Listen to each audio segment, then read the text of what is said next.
What's up, everybody? This is NFL Network's Adam Ray. This is Olin Kreutz. This is Matt Waldman. This is Chris Zork from your Chicago Bears. I'm Deanne Miller. Dan Weaver. Hey, my name is Rashad Whitfield. I'm Courtney Cronin. Hey, this is David Kaplan. Listen to me. You want to learn football? Listen to my guys, Phil and Shayne. Shayne and Phil. Shayne and Phil. Oh, Phil. On the Tape Never Lies Network. On the Tape Never Lies Network. Tape Never Lies Network. The Tape Never Lies Network. Tape Never Lies Network, home of the greatest Chicago Bears fans on earth.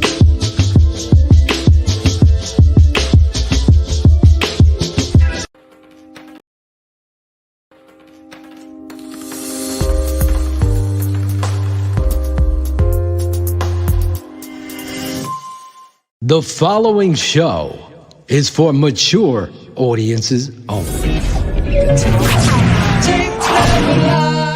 Watch the tape, and when you see the tape, you know the tape doesn't lie, and the tape doesn't lie.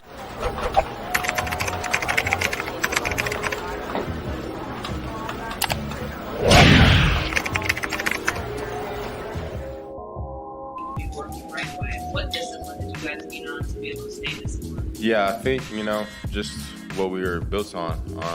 Coach always says, it's mental and physical stamina, who can play the longest, the hardest, and, just play every play. So I think, we won this game with mental and physical stamina. So I'm proud of the defense, proud of the O-line, just proud of everybody today.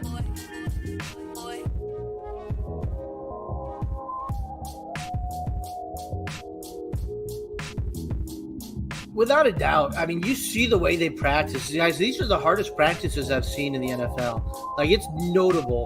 The players who talked about it, like, they get back from practice, they're just gassed. Like, at least initially. I bet, a month in now it's different. But those first few practices in, like, August, like, they got their ass kicked. I mean, they're laying on the ground just trying to get themselves back. Like, that's the buy-in. That's part of it. And the players have followed suit, to the credit. Now, it's a young roster, but these guys have really committed to it. Even the veterans, guys like Eddie Jackson, man, I believe it when he says that he's all in on this direction. It says a lot. And a lot of these guys have been honest, too, in saying, initially they didn't get it. Like, they weren't sold on it. Yep. And then you start practicing that way. And you start watching the film of the practice and saying, oh, look at that. Like, we're getting to the ball. And you see the proof in the pudding. You go to these preseason games and you see it more, and it draws the attention of a national audience. Like, look at the way these guys are fighting. This is what we've seen every day in practice. Like, this style, these guys go hard, and that is how you build a culture. That's how you start this foundation. Like you said, it helps when you got a young group, and a lot of these guys don't know any different. Like, you don't have a lot of 10 to 15, 10-year veterans on this roster who have said, oh, I don't want to do that. Like, I mean, you got guys who are believing in what their head coach and what their general manager, and everybody's selling them, and they're committed to it. That's how you start something. That's how you win a few games in this season that you weren't expected to win, that you fight to the end. I think this team's going to play a lot of really close, tough games because that's their style and that's what they're building. I think a lot of the things that we said about Justin Fields and Luke Getsy, you can say about Cole Kmet. It's usage of the tight end and incorporating the tight end within the offense. The tight end was just another guy out there for Matt Nagy, and specifically the Kmet. I think the dynamic between Graham and Kmet in terms of usage and incorporation in the offense, it became awkward. It didn't quite fit the right way, and I think it's different now. Cole Kmet's the guy, and he's probably the second target in this offense outside of Mooney. Just having that connection with Justin Fields. That was the other thing too, is that I don't mean to pile on Matt Nagy. Everybody can do it. It's too easy at this point. But like a year ago right now, September 7th, like Fields was the second string quarterback. He was working with the scout team offense. I don't think he'd thrown a single ball to Darnell Mooney or Cole Kmet within the structure of practice. Right. Like, that's just malpractice in terms of coaching when you got a young quarterback. That was the direction. Like, that was Matt Nagy trying to save himself with Andy Dalton and really trying to force this plan that was ill-fitting and had no true good outcome. So I digress. The last 9 months, really just building that relationship, like Justin Fields and Darnell Mooney, and Cole Kmet working together, first in Georgia and then get him back up to the facility. And I mean, we've heard about those late nights where Fields and Mooney are breaking into the Walter Payton Center to run more routes and develop that chemistry. They did. I didn't check the other ones, but NFL.com had the Bengals, and they actually said in the description, oh, they didn't put enough around Burrow. Same thing that we're hearing right now. You know, so I had to tweet that because, you know, I mean, obviously, I'm not saying we're going to go to the Super Bowl like the Bengals, but, you know, these media guys just, you know, they it's like a narrative. They hear something, they just regurgitate it. That's the thing. If we go out and just say the Bears win 7 games this year, but we can look at Justin Fields and be like, we got a dude. Nobody's going to be unhappy with that. Right. With obviously they bought into Eberflus, polls, all that, but most importantly, you have your savior. If they can say that and sneak out a couple extra wins, 7, 8 wins, I'm not going to complain about that one bit. Then you're going in, to your point, Phil, you're going into an off season with a full arsenal of draft picks, flush with cap room. That's a great start to year 2.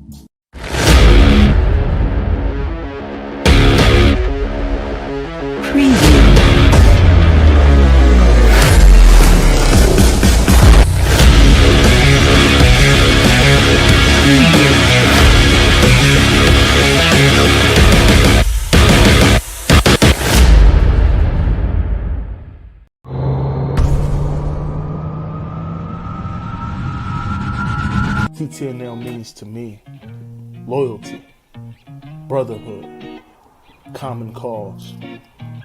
TTNL is accountability to a team we love. We show admiration for, respect, and we give our time and dedication. And as we all know, time is money in this world. We also give our money to this organization. So we owe it accountability. And that accountability comes with knowledge, football knowledge, that we gain from this network, that we gain from Shayne and Phil. And so that's very important to the identity. We've heard this term used so much in this network for the people who matter, and the identity like David Montgomery. Fighting against narratives, fighting against lies and deception and deceit from haters and people who wish to move sideways. We come correct, we come with the tape, and we come with truth. This is our badge of honor. TTNL. I had to make my own hat. As you can see, TTNL Football Club, made alternative gear. But I digress. TTNL, to me, means everything that I want to be. It's Cool Kennedy, signing out.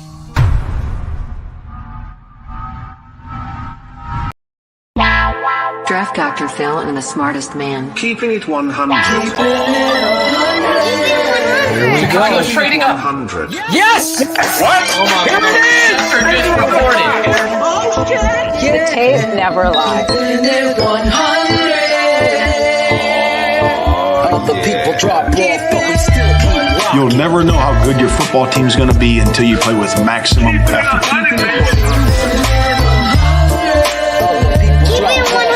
Keeping it 100. Open competition over the North and never give it back. Smartest man. My Chicago Bears select Justin Fields, quarterback, Ohio State. Guess who's back? The two dudes that kept it real. Dynamic duo that you love, the smartest man and Dr. Phil. Breaking down the film, never a problem, kick it straight. Most shows focus on stats, we focus on the tape. We keeping it 100, never running east to west. We coming with that truth, cause that's what our fans expect. Cut off the freaking anchor before we power to be free. But don't you worry, Shayne's got the dumbest tweets. It ain't no secret, feeling Shayne got some haters, but now they're all stuck like the Jew and now and later. Debaters, frauds get kicked like Coach Tabor. Cuts had to be made, we added a barber moderator. Up and down, boys got you double checking. Sad sack scrolling like a fool drunk texting. Flexing on the truth cause you know they never change. Real, recognize real, that's what you get with feeling Shayne. What we do when we're breaking down the bears. Fuck a play or a captain, all of the armchairs. The tape never lies, the truth, you see. We laugh, we analyze, so there's no babies like Maybelline. Straight to the truth with acumen and facts. We got a sad nerd, but he's not just giving nerd stats. Car crash, big impact like Trick Sat. Every Wednesday night you got the smartest man in Fullbacks. Now we know you're smiling like a fat kid with fun dip. We're back better than ever and we keeping it 100. Keeping it 100, baby. Keep it 100. Draft Dr. Phil and the smartest man. Justin Fields gets outside the pocket, puts that ball perfectly where only Mooney can get it. 1 point, 2 feet. Draft Dr. Phil and the smartest man. Keeping it 100, baby. Keeping it 100. Draft Dr. Phil and the smartest man. Keeping it 100, baby. Keep it 100. Keeping it 100. Tapes never lies. Yeah, exactly.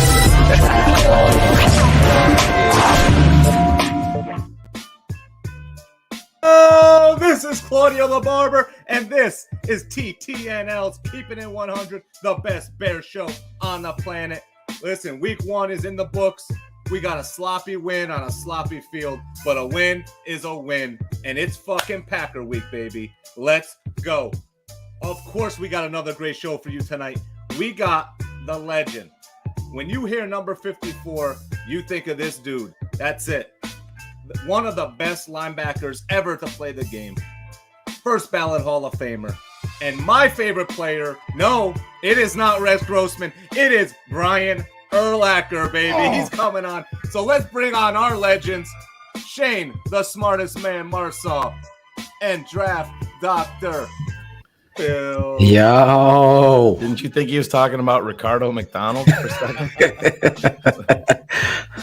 Damn, Claudio's hype. Cool Kennedy Let's go. getting us hyped up there. I mean, Claude's setting all the tone. jacked up, and he probably had his worst yo of the past 6 months. It's all right. He had a It's all good. right. We keep he had a trucking. good run. Yeah, He had a good run going. I like the fact that you got the bear eating the Packer banner. You like that? There it is. Yes, I do. I do Yes. like that. I got to shout out Caden Whitlow and Ron G for that open, you know, really setting the tone. You know, we get a lot of shit, Shayne and I, for being original and doing things that seems to be copied all over the fucking place. 7 minutes. 7 minutes. Used to be 27 minutes, actually. Oh, I know. I mean, I wasn't complaining about our fans. That's Ela was yelling at me earlier. 7 minutes, but yeah. I love our fans. Listen, listen, I got to keep it 100 like the show. I can give two shits anymore. I'm serious. Like, if there was 70 people listening to this show, those 70 people I would love. I said to Shayne, I'm such a people person. I try to please everybody, but the amount of time and energy it takes to put together tape analysis for the truth, as Cool Kennedy is saying, is a serious job, and it's a serious amount of effort to get to the truth. So it is disappointing, like when people take shots at you and expect you to do. Yeah. Comes with the territory, man. If we were shitty at what we did, nobody would care.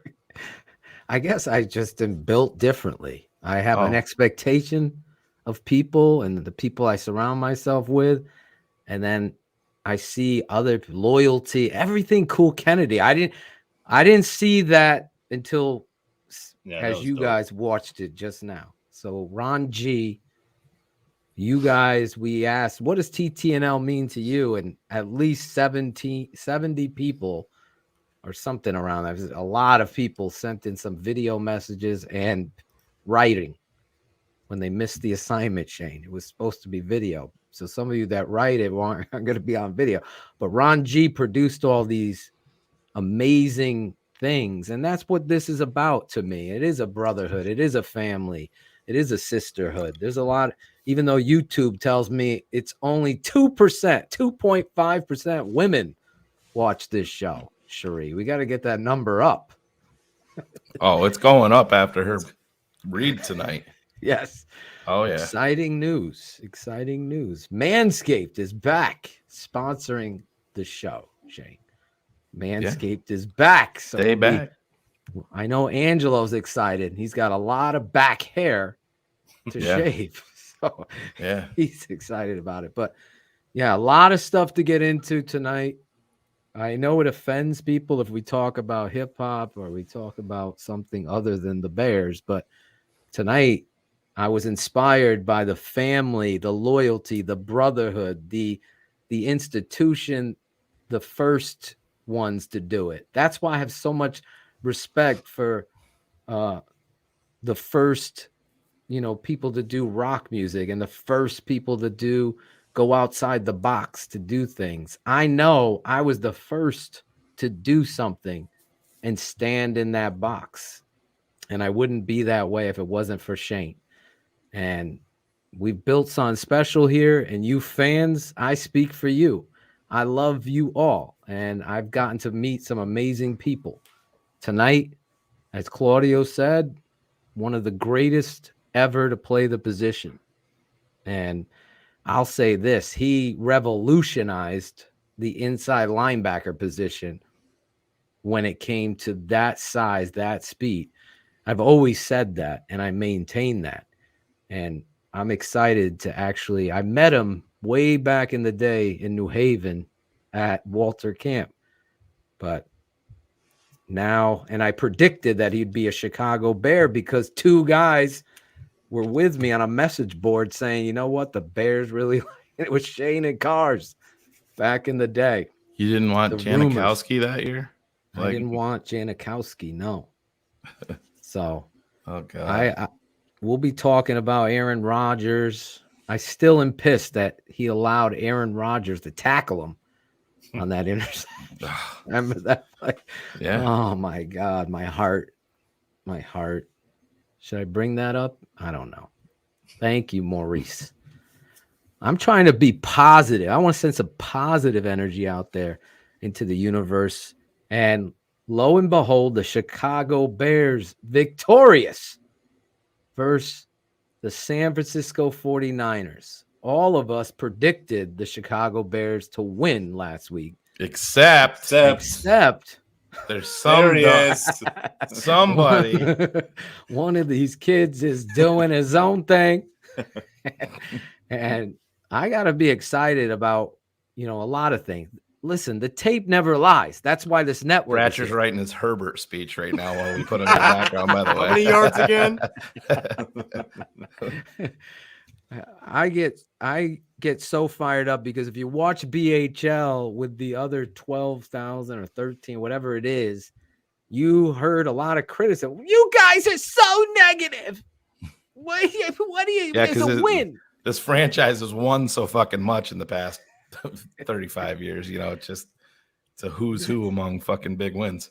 But today, Shayne, I put out a 7-minute tape on our YouTube channel. By the way, I put another 17 minutes over on the patron side, and there'll be more tomorrow with Eric Kramer. Me and him breaking down Justin Fields tomorrow at 1:00 East. For the patrons. For patrons. Then I'll put another video of some defensive stalwarts on Patreon tomorrow as well. But a lot of that is going to that side because there's a lot of imitators, stealers. They take right your shit. Bottom of the screen is how you will be able to see it if you are not a patron. And then there's imitators that do bites and shit like that. So the reality of truth, I'll stand by. I'll bring anybody on the show, even if they worked here or at the old network. I'll bring them on the fucking show and we could throw down truthfully. won't be personal. We'll just talk the truth.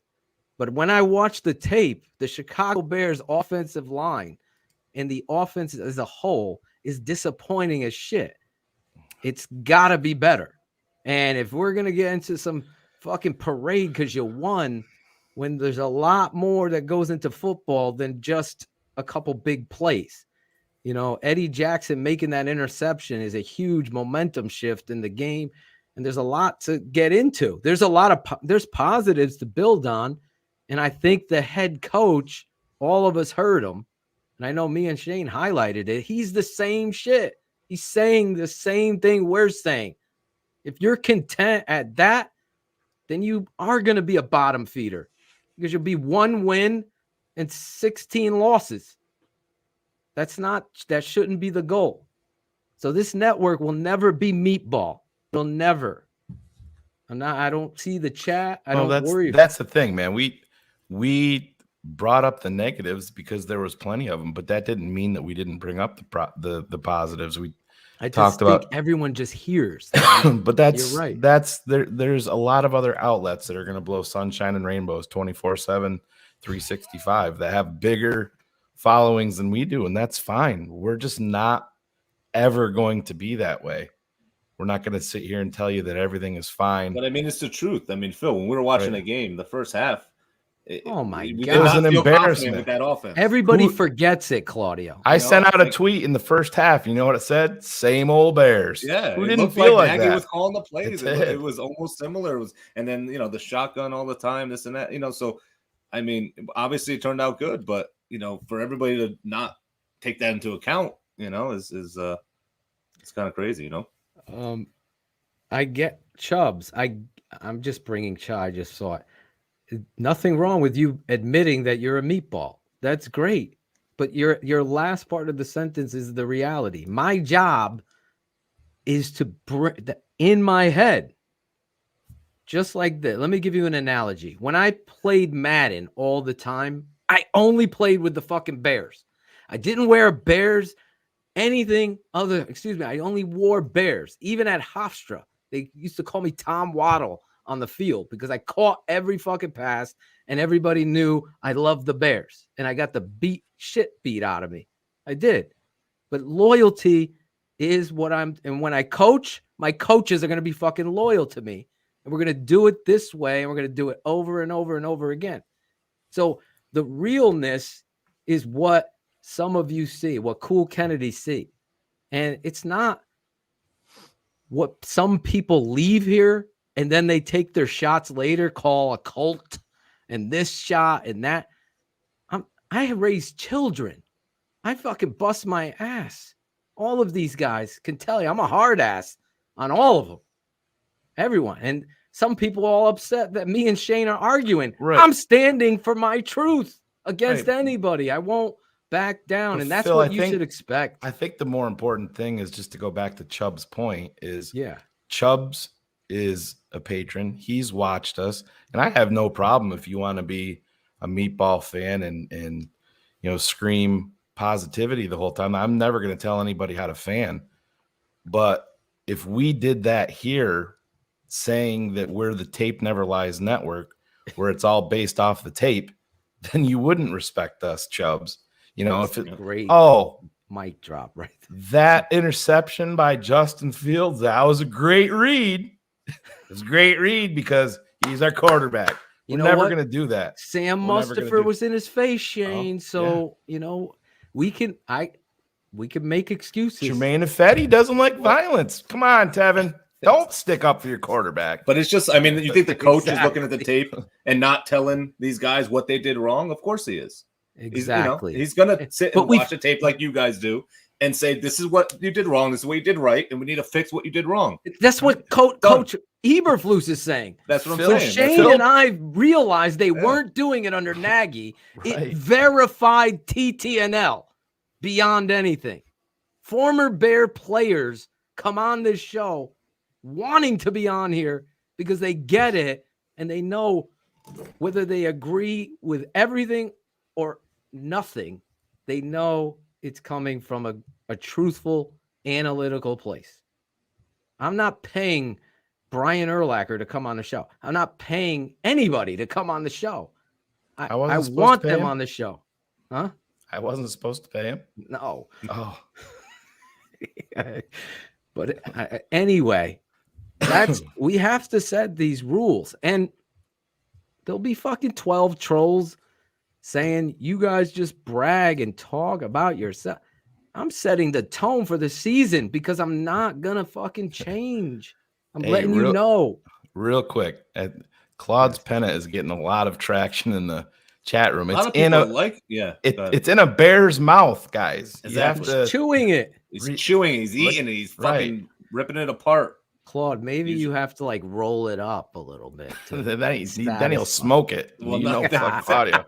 It is vintage. I'm gonna sell it eventually. So I got a whole bunch of vintage pens. Is it a vintage? It is. It's an older one. Yeah, it's from like the 60s. Bukowski will give you 17 large. Look at the one bar. Look at the one bar on the helmet. Nope. Yeah. Nope. I hated the one bar. I hated Kevin Butler's helmet more than life itself at some point. I'm like, why the fuck does he have one bar? Can you come back to modern day? Claudio will put it in. He'll roll it up and burn it. I don't give a fuck that he smokes weed. They all smoke weed. Smoke weed every day. Yes, we can play it again with the classic. The OG drop. The OG drop.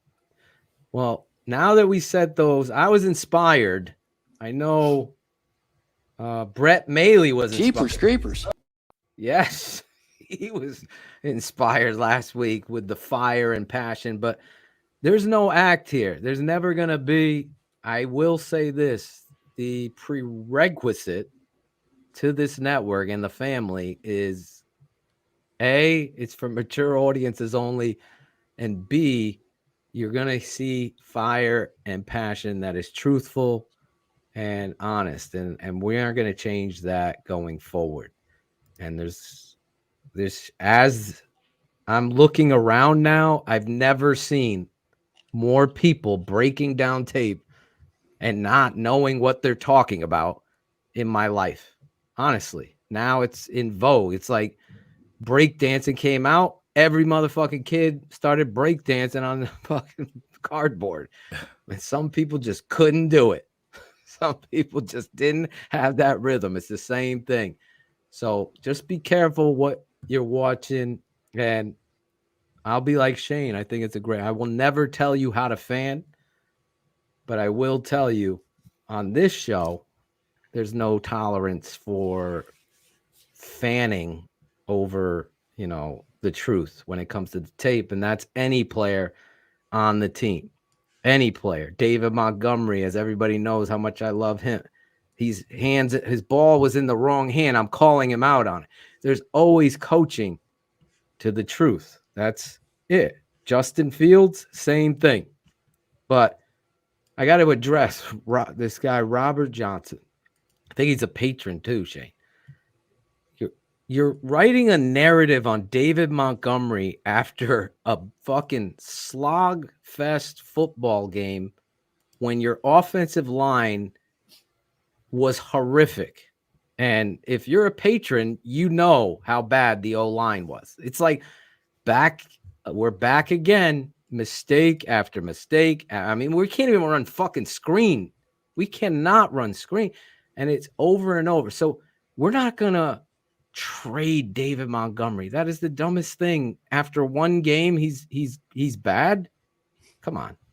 This kind of stuff is, you got to be better than that as a fan. Let's cut Teven Jenkins tomorrow. Why don't we cut? Had a shitty game? And I don't know what PFF gave him. The rookie left tackle had a shitty game. Probably scored high in PFF, right? Because he's a rookie? Because, he's playing Joey Bosa, Phil. No fucking, I don't give a fuck if he's playing Lawrence Taylor. You have to play with technique and fundamentals in order to win. He wasn't. So Braxton Jones. Thank you. So those things will be addressed. Sam Mustipher, awful.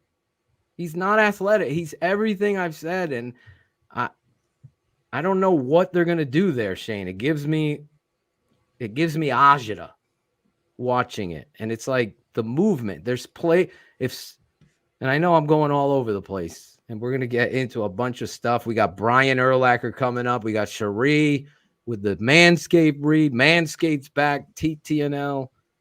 I'm mentioning them for a reason. I'm sitting Monty. Jesus, Jack, calm down. Jackal's already sitting Monty, for God's sake. He's probably fired already. He's fired. He's with Robert Johnson, trading him. Anyway, we will see what transpires on a season. I expect the offensive line to play better. My point that I was making, Sam Mustipher, when he's uncovered, he could block left and right with a double team. Okay, he's good. I think Ivan Vargas could do that same shit tomorrow. I'm on it. If you put him in pads and go up against. For next week is locked in, correct? Yes. So probably now is a good time to speak on that. Next week, we will be joined back-to-back captains from former Bears. Olin Kreutz, the captain, the future Hall of Famer, will be on the show next Wednesday after the Packer game. And Olin could talk about Sam Mustipher, and I'll disagree with Olin, and we'll get down like that. But no, if Give Sam me some fucking names. Give this. If Sam plays great, I will be the first guy standing up cheering for this. And listen, none of them played good. None of them. And they got better as the game went, but none of them. I was surprised Lucas Patrick probably played the best of all of them. And he's playing guard. But yeah, and I guess I'll speak on that situation. Initially, I think most of the fan base, me included, when we saw Teven get yanked out of the game, I said to myself, I'm like, wow, that was a short fucking leash.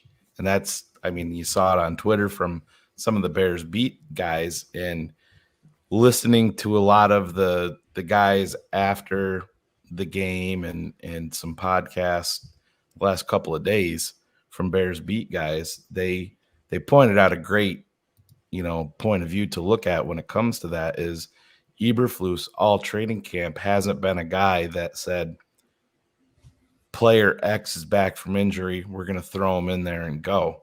There's always been that ramp up period. And that's the way that he wanted to do it with Lucas Patrick, because he's been out for so long. He didn't want to just throw him out there to the wolves.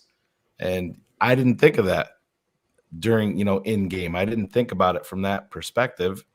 And that it's an important one, because that's been Flus's blueprint up to this point with guys. He's come out and said it multiple times. There's going to be a ramp up process. If a guy is out, we're not just going to say, all right, you're back, go out there, do your thing, everything's normal. And that's good for a head coach. I mean, that to me is the head coach looking out for his guys. Hey, we're going to make sure we're going to do this the right way because you're important to us. My philosophy was, well, hey, if he can't play, if you're only going to play him limited, why are you playing him at all?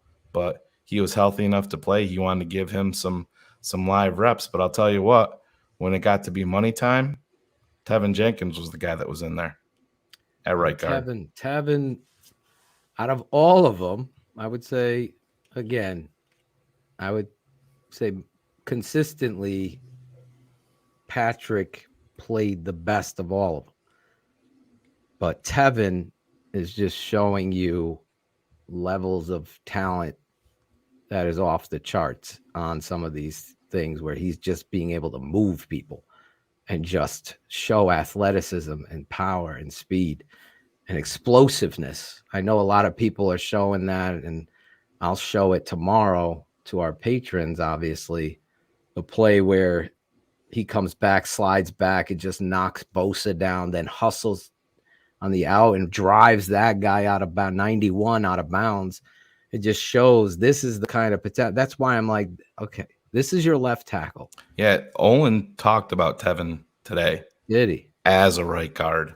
And he said I don't have his wording exact, but his paraphrase. Yeah, just to paraphrase it, he was very impressed at Teven as a right guard. And he said you could see the small amount of progress in game that the kid made.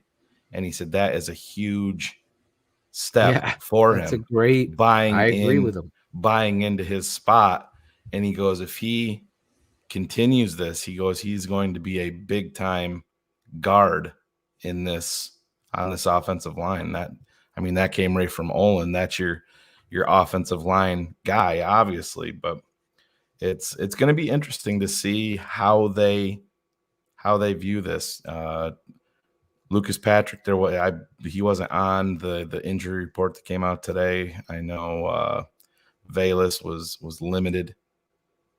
There was one more guy that was on it, but it's going to be interesting to see who they believe their top 5 are and where they slot those guys when everybody is healthy and everybody can play and they feel that they can put in, all the reps in game. It's going to be very interesting. And I want to give props to who said it. Jesus. I thought I started, but I guess it went away. Bill Wagner. This is paying attention, Bill, in class, because these are 3.5-hour shows sometimes. And a lot of Shayne made the point, like if Jackal actually did shit, he'd actually make chapters where we've said these things so people can understand where it came from first. And we did say that, Bill, and it's true. I 100% will tell you, and any of you in the chat can disagree, led by Logan, which I don't think he would disagree. He just likes to be contrarian, is why I throw him out there. But if you think the Bears would have won that game with Matt Nagy as your head coach, please stand up. Please stand up. Because that's what we were preaching. You would have saw a repeat of the first half, Phil. We saw it for 4 years. It was his talking to Dustin Reagan Padilla in game, and after we saw the adjustments, I said, that's a fucking football coach. He sent me that's what it was. He'd sent me the tweet of Adam Hogue sent out a tweet of Jalen Johnson not wrapping up on the sideline. He just bodied the guy out of bounds, and Flus was right there. He's like, no, that's not what we do here. We wrap up and get him out. We make sure we don't take that chance. And I said, that's a fucking coach. You don't see this talking to your guys behind your play sheet. Maniacal. That's a CEO. And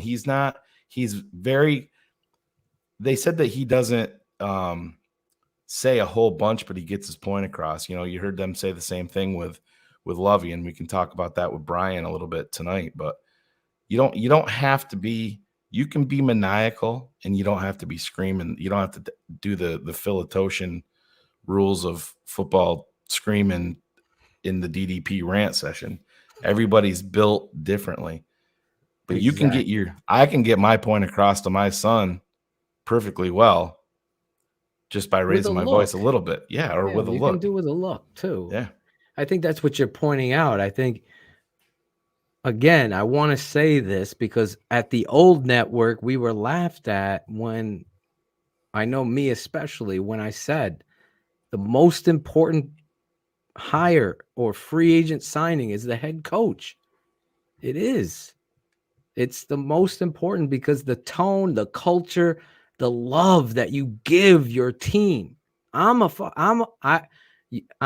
who I am on this show with everybody. I'm coaching 7-year-old flag football, 7 to 8-year-old flag football. We got some 5 kids there, 5-year-olds in there.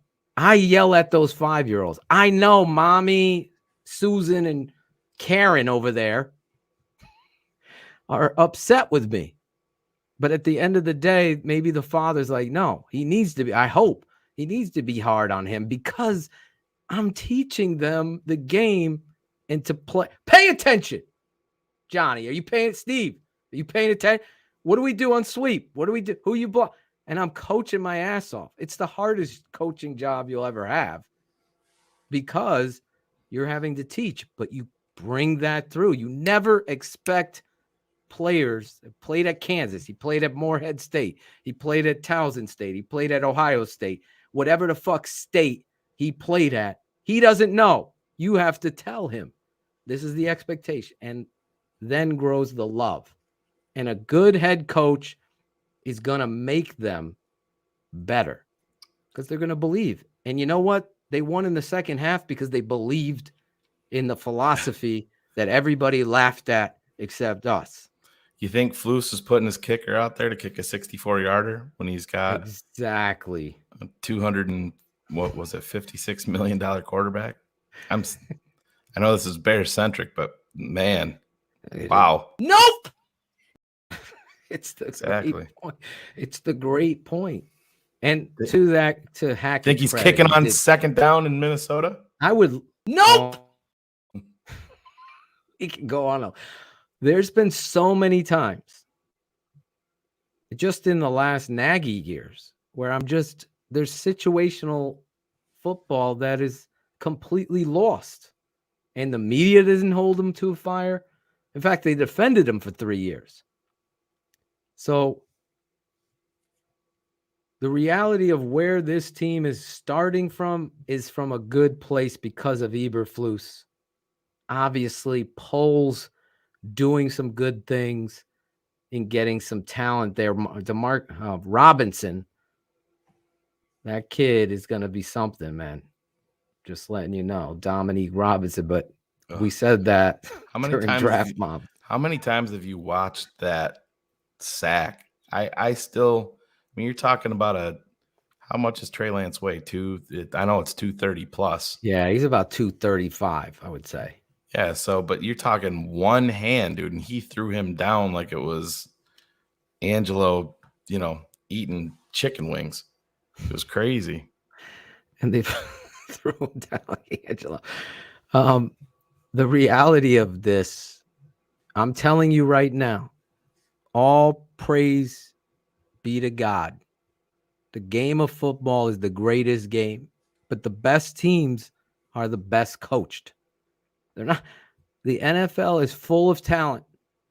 We joke around. We say this guy sucks. That guy, Mike Glennon sucks. Maybe Mike is pushing the meter though. But really, ultimately, they all have immense football talent. How does the coach get it out of them? How do you put them in positions to succeed? How does my guy Pettis understand that when the quarterback's scrambling to the right, I'm going to slay back and get myself away from coverage and put myself in a position? Where is that? That's coached. That's understood through years of him growing up. And that's where this football's franchise. You look at the Open later, when the intro to Brian Urlacher, there's an Easter egg in it. It's him holding up his jersey, being drafted. I'll just spoil it for you. Spoiler alert, Claudio. It's him holding up his jersey. To his left is Coach Dick Duran. To his right is Millhouse. The guy that's retiring, Millhouse. Phil and Shayne, he doesn't do anything in football. We're PFF, we're blog boys, we know it all. The stats tell us. We may hire everybody that makes the football decisions, but we have nothing to do with football. Okay, because that makes sense. Listen, I may pick and choose. Yeah. It's the dumbest comment maybe in the history of sports made by George McCaskey. Right. It's like me saying I'm going to buy my son a four-wheeler, and Hila says, no, don't buy him a four-wheeler, and I buy it anyway, and he goes out and wrecks it. And I said, well, I wasn't driving it. Who do you think's going to get blamed for it? Exactly. She's going to scream at me. She's not going to yell at him. He was driving. That's a good analogy. And that's the one that needs to be said. And this team has been run into the ground by making safe hires. It's not Bruce Arians. He's too big a personality. Let's get Mark Trestman. That's it. Mic drop there. Let's not go in and find the head coach that's going to help this team. Let's make this young GM hire John Fox. He's a veteran. He'll turn it around. These things have been done over and over and over and over again. They were trying to hire the greatest college coach of all time, in my opinion, Nick Saban. They had him done. A done deal. Guess what it came down to?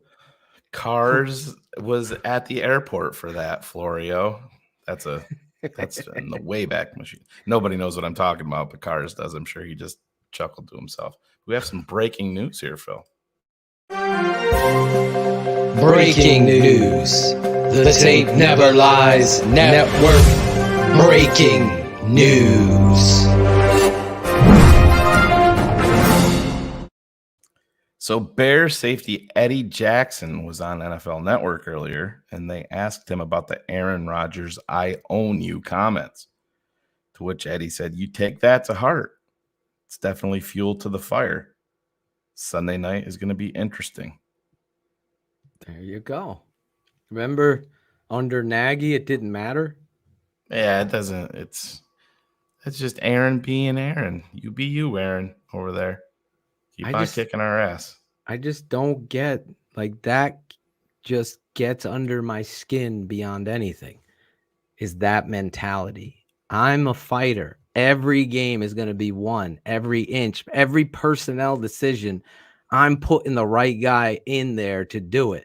And if I see someone loafing, get him the fuck out. I don't care. It's the NFL. This should be fun. You're getting paid to do it. When Cole Kmet comes out on that boot and you're looking to run and he fucking catches people and gets knocked over at 265 pounds, he's sitting his ass on the sideline and I'm coaching him up. Never, ever do that shit again. Attack that motherfucker. Are you a man? What are you? Get the tight end coach over here. That's what I would do. He would be a maniac. Everybody is on alert. That's how I would do it. Eberflus is doing it his way, and maybe they're having. I just don't like let's brush stroke like Nagy did. But everything's going to be fine. We're not going to watch the tape. We're moving on from that ugly disgrace. No, we're going to grade it in front of everybody. Let's see what they do. Let's see how they respond. That's football. If you're disciplined in your fundamentals and your rules, you're going to win. And I'm telling you right now, they don't win that game under Nagy, and they don't win that game without hits. They were in better shape than the 49ers. And I'll tell you what, that 49er fucking defense is no joke. They're flying around. They're hitting people. Hufanga was everything we said he would be. Everything.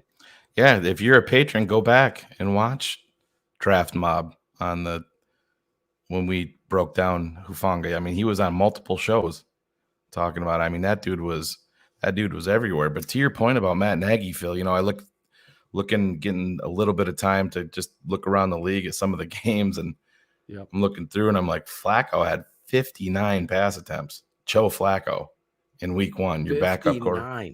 And I'm like, that's the game plan that Nagy would have come in with versus San Francisco in a monsoon. Everybody knows we got to run the football, so we're pulling the okey doke, and we're going to come out here and we're just going to start slinging it. And listen, I don't give a shit about Santa's sleigh. I don't give a shit about hanging your play sheets on your wall. None of that shit means anything to me. To me, put a picture of your fucking team up on your wall. That should be what's important. Of your family up on your wall. That should be what's important. Matt Nagy showed you what his prized possession was, his fucking plays, by putting them up there. Think about that. That's you know, great. It's like you get to work in your office and you got a little place, you know, picture of your wife, picture of your kids, maybe your dog or whatever. Matt Nagy's like looking at his playbook and he's like, oh man, look what I made. I know we only won 6 fucking games, but goddamn, look at that playbook. I did that. What are the whys? Yeah, we'll figure them out. We'll figure it out for sure. For sure. For sure. Yeah. Thanks. Well, you look at this game, obviously we got. But real quick, Phil, before you get into that, just let them know the blueprint for tonight. We don't want you guys to think that we're, you know, holding you hostage. It's a little bit different setup tonight out of, you know, respect for our guest. Brian Urlacher lives in Arizona, so there's a little bit of a time difference and he has some previous commitments. So we usually roll out with our guests around 9 East and Brian is scheduled to be here around 10 East, correct? No, it's 10:30. 10:30 East, right. 7:30 his time. Right. So 10:30, Brian will be on the show. So 10:30. We're Just gonna to have give you.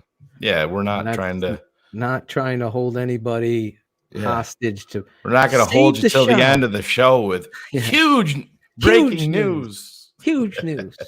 Huge breaking news. How'd that work out for you? Yeah. Fucking buy some views, will you? It's crazy. Listen, if you didn't know, TTNL is coming to Chicago November 13th weekend of the Detroit Lions, Chicago Bears. So the Lions versus Bears weekend, we will be there. We are going to have a tailgate. None other than Christopher Zorich is trying to set up the whereabouts for that tailgate. I got other people working. I see Sammy the Bull wants to help out on the night before Christmas. TTNL patron out for dinner night. We are going to let you know where that is. All of that stuff is coming down the pipe. I just wanted to get that out for you. Tomorrow, Kramer's QB School, 1 East on our patron channel.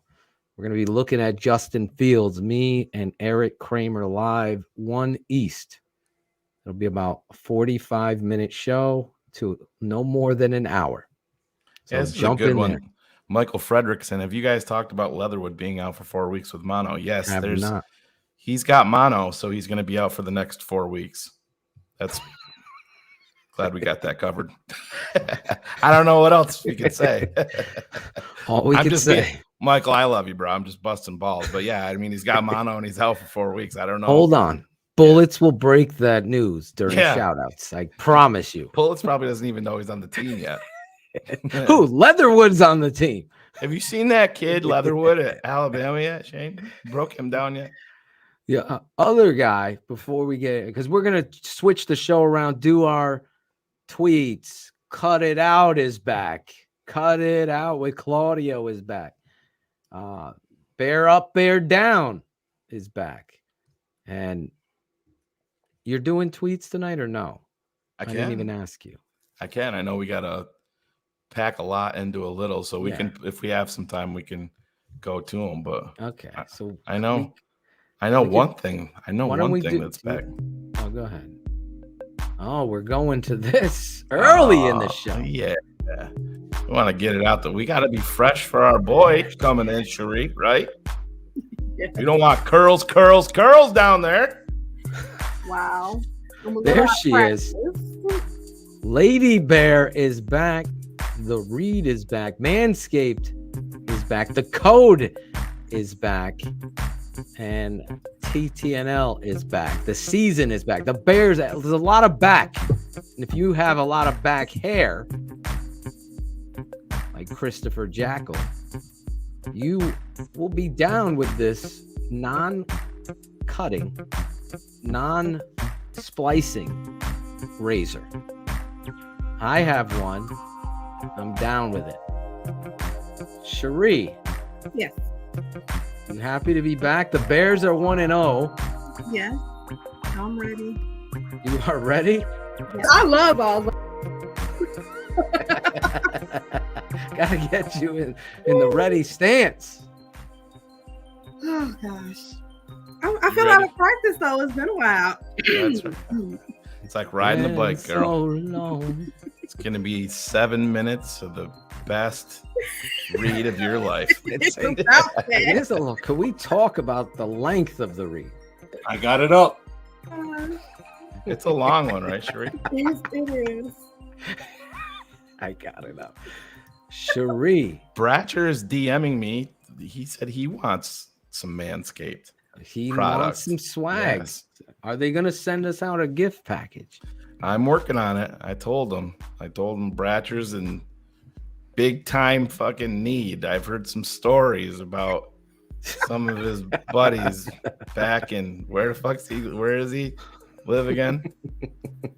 This is fucking dude. Don't go Waikiki. Yeah. Is that the name of it? They said don't go to the beach with Bratcher. That's all we're gonna say. Bratcher's soaked up low tide. Yeah. He just soaked it up. He's got the fucking Ronald McDonald ball throw. It's peeking out of places it shouldn't be. Yes. The length. You ready? Watseka. Watseka. Is that how you say it, Bratcher? Yeah. Watseka. It's Bratcherville. Sega. Go ahead, Sheree. Let's pay some bills. Football is back, baby. We're back to seeing field sling beautiful balls all over the field, and your friends at Manscaped are here to help you sling your beautiful balls all season long. With Manscaped state-of-the-art tech, you'll have your weapon looking more loaded than the AFC West. Football may be rough, but your ball care doesn't have to be with Manscaped. I love balls. Join the 6 million men worldwide who trust Manscaped by going to manscaped.com for 20% off plus free shipping with the code YOKO. Now, we know grooming isn't a one-size-fits-all thing. Like, everybody got to find their routine, what works for them. Some people, like I know Phil mentions the ear hair and all of that. So different people require different things, and Manscaped has something for all of your needs. But it's important to establish your routine. Just make sure you find one that fits you, and Manscaped can help you with that. Meet the best value bundle yet for the Manscaped Pocket Rockets, the Platinum Package. Pocket Rocket. Pocket Rocket. Nice. Here we go. I wonder why Bratcher wants this new. Oh, Bratcher.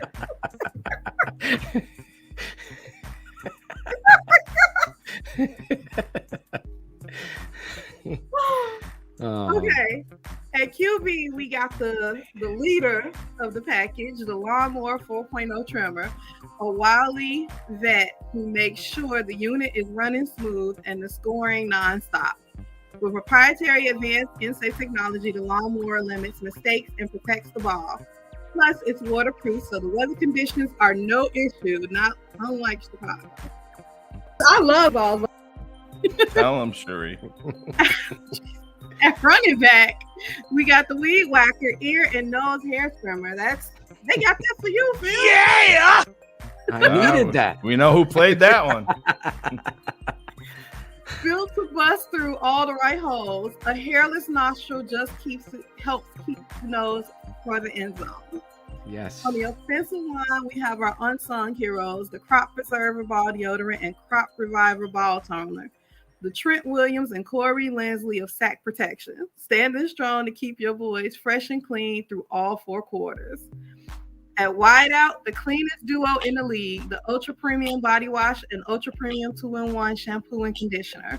With their rugged scent, they attract both the ball and all the ladies in the crowd. Ladies, my wife loves it, Sheree. I'm telling you.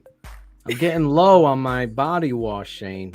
Maybe they can give us a refill, Sheree. You talk to your people over there at Manscaped. We'll see what we can do.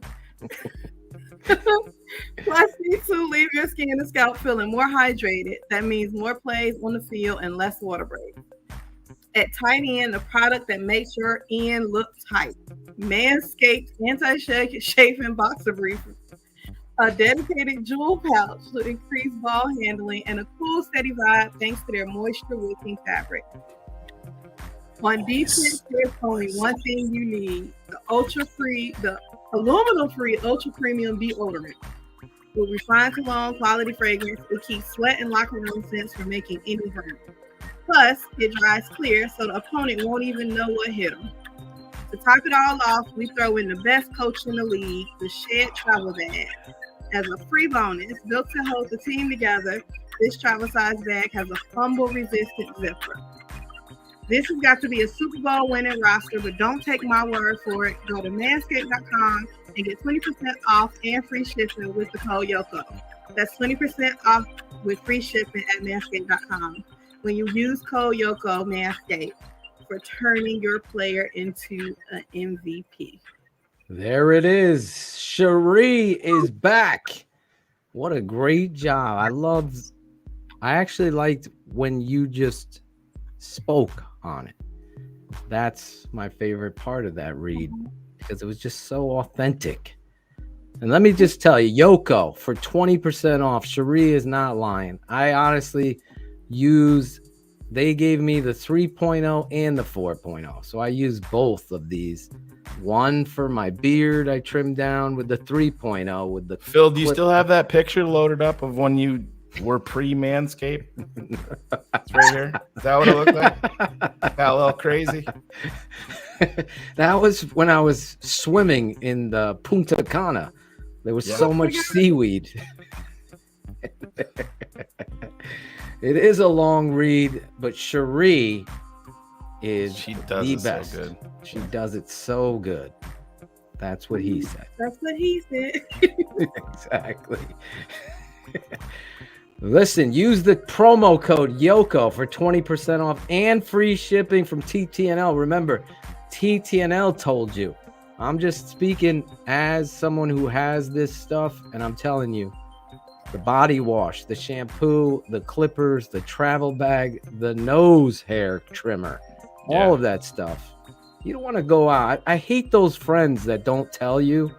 Oh, I know. Like, how many times you got nose hair coming out? Like, I'll be at dinner with Eel or something. I'll say, hey, you see the waitress coming over. And I'll say, hey, babe, you got a little something right there. And she'll be like, why do you gotta? Oh, you just gotta make fun of me? And I'm like, no, I'm telling you before somebody came to the right. Exactly. I look out for Claudio when he had. In my defense, it is not unlike you to make fun of somebody. So well, that's not true.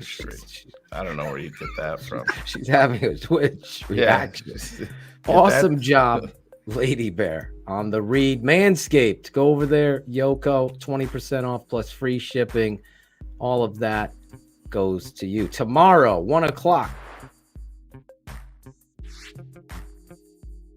Kramer's QB School. Be live on our Patreon channel looking at Justin Fields and the performance he had with the former Bears quarterback. Live video analysis. Is it going to be all positive, Phil? Because he's our quarterback. Oh, no, it's not going to be all positive. I can promise you that. You're such a hater. Listen, if you want bouquets and roses and rainbows, as Shayne, sunshine and rainbows, I'm sure there's a few networks that you can think in your head that'll give you that. 1-0, baby. Super Bowl, baby. That's what it's about. Super Bowl, Super Bears. Super Bowl, Super Bear. Da Bears. Nope. That's what they want. They want me to say that, Shayne. It's part Speaking of the Super Bowl, Super Bears. Look who just came into the green. No, it wasn't him. I love all. It wasn't her. He's a very nice dick. Maybe. That is definitely. Wow. I got it up. Phil, could you hear me? This is your dad speaking. No, it's not your No, dad. it's not That would just be weird. Who is it? Here is what. Can only imagine the smells coming out of that thing, but There he is. Right after the read, Shayne. Heyo. There he is. Heyo. Oh no, I didn't miss a thing. That's what it was just so great. He was reading his book, Cherie, while you were doing the read. That's the Jackal. special. Speaking of this, does Jackal have a cricket on his forehead, or is that No, I his it? split my forehead open. Oh, cricket. What are you doing? Soccer practice today. Jiminy I actually cricket. had my sunglasses on my forehead, and a ball came by, and I just kind of headed it like that. Not and- the first. Not the first time Jackal's been hit in the forehead with balls. Normally it's two of them, Shayne. But, creepers. Creepers.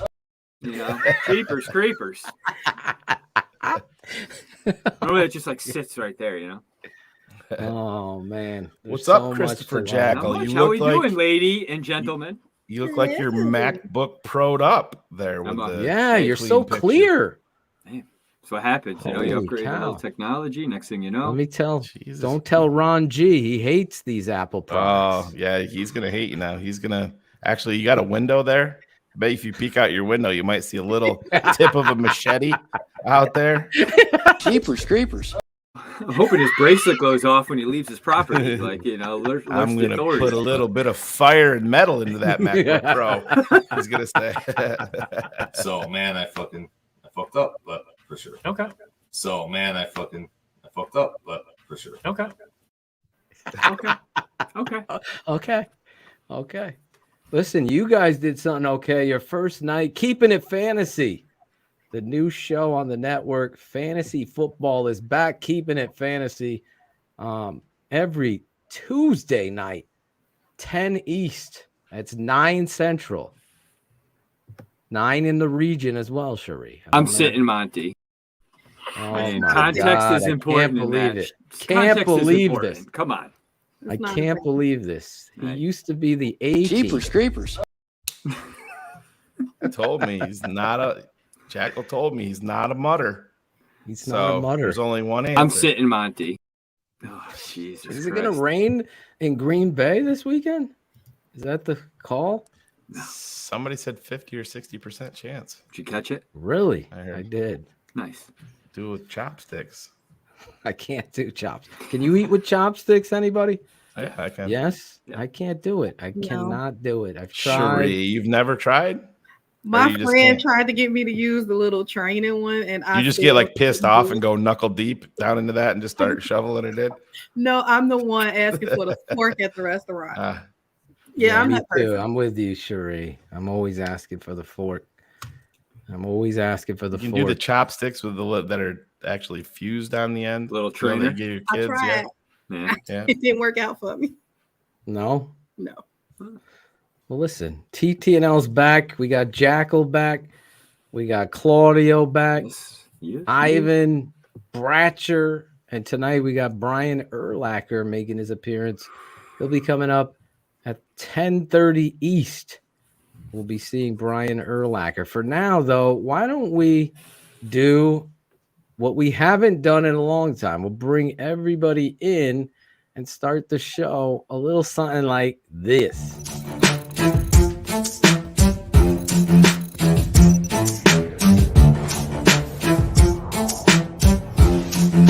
Philatogen, Shayne Marshall, the Tape Never Lies Network. A bear up, a bear down. It's Draft Dr. Phil and the smartest man around. A bear up, a bear down. It's Draft Dr. Phil and the smartest man around. A bear up, a bear down. It's Draft Dr. Phil and the smartest man around. A bear up, a bear down. It's Draft Dr. Phil and the smartest man around. A bear up. This week, Draft Dr. Phil and Shayne Marshall, the smartest man. Bear ups and bear downs of the week. Oh, yeah, it is back. Some people's favorite segment, song, all of that stuff. Bear up. Stephatosian fave, right? Yes, I think she likes She has a couple over it now, but that's always in her playlist, I think. But yes, Bear Up, Bear Down. I know we have some new songs Ivan and I have been working on. Keeping it fantasy. Oh my God, Keeping It Fantasy. We got a new pop-up show song that we were gonna have Cool Kennedy on, but I guess Claudio's got him doing like 12 intros for Keeping It Fantasy now. Listen, man. Practice makes perfect, guys. Come on. There's 17 weeks in a season. Come on. Weeks in a season now. Hey, listen, we can't have the same fucking intro every week. The song gets stale. Cool Kennedy, please, can you rewrite this? Can you get Kanye to fucking do this? Send Shayne the fucking bill. He's got it. Give me some fucking name. Right. We laugh. We love it. I needed that laugh tonight. Thank you, Shayne. Bear up, bear down. Let me explain the game. You guys can play along as if you're listening on the podcast or if you're playing in the chat, listening live, all 544 of you right now that are joining us. Let's play. Smash the like button first, and we'll play the game. Bear up is the opposite of bear down. Chicago Bears. It's bear up. Who was the best player? Bear down. Who was the least? Who was the disappointment? We do this every week after Bears games. We go around the whole table, including producers. Yes, producers are people too. Some other shows don't care about you guys, but Shayne and I really, truly do. If Caden Whitlow was here and Ron G, they would be on the show right now as well. I love them. I love balls. I know Cherie loves balls, so we start with Cherie. Cherie. Oh, wow. Y'all gonna give me the layup. Who are you gonna go with, Cherie? Bear. We always start with the downs first. Should we let her know Blake Bortles doesn't play for us? Before we said, oh, I'm sorry. Driving You're trucks. on the air, baby. I can't say it. Never going away. So my bear down is going to be Cole Kmet. I've kind of been down on him. I wasn't a big fan of the pick in the first place, and I'm been down on him since last season. I was tear your garden apart and throw shit. I was hoping with the new bounce off the show. No, not that crazy. I was hoping with the new coaching that you would see like that would light a fire in him. And I know it's only one game, so I'm not ready to call him a bust completely yet. But it was a disappointment to not really see him produce anything. So Cole Kmet is my bear down. Well said. Cole Kmet, watching it back on tape, a lot of things he's got to work on. Again, I'm with you, Cherie. We're gonna wait and see. How does he respond? But, there's a couple plays where I felt like he blocked, but Russell Webster is not watching the tape because he did not block his ass off. If you go over to the patron side, I'll show you some blocking his ass off, blocking the grass or the mud, the swamp. But Phil, before we go on with that, just one thing that we do on Cars Keys is we tell people there's no dumb questions. Sometimes people can get, they don't like the pressure and they're like, I want to know what this answer is, but I don't want to ask the question. But talk about how important it is for Cole Kmet specifically in this scheme to block. Because if he doesn't block, Cole Kmet he's not going to do anything. A lot of people, you're 100%. You have to block and you have to use technique. There's no doubting Cole Kmet's athletic talent. Is he as twitchy as he wants? I was using the tight end. Why am I just Kittle? I was talking to the young kids today. I was teaching them how to block because you're allowed to block in flag football here in this town. So I'm teaching them how to block, and I'm using Kittle. Kittle is, I would say, I'm guessing 210, 215. I don't think he's in the maybe he is 230. Someone check what his weight is. That guy will block 300-pounders and push them off the line of scrimmage. There is a mentality. He's 6'4", 250.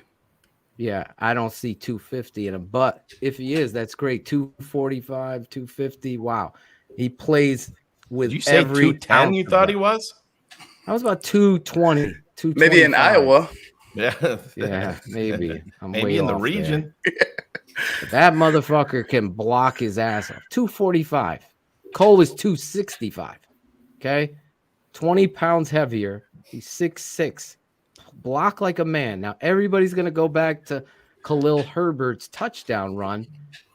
But even in that, he's falling off and blocking with the head on the wrong side.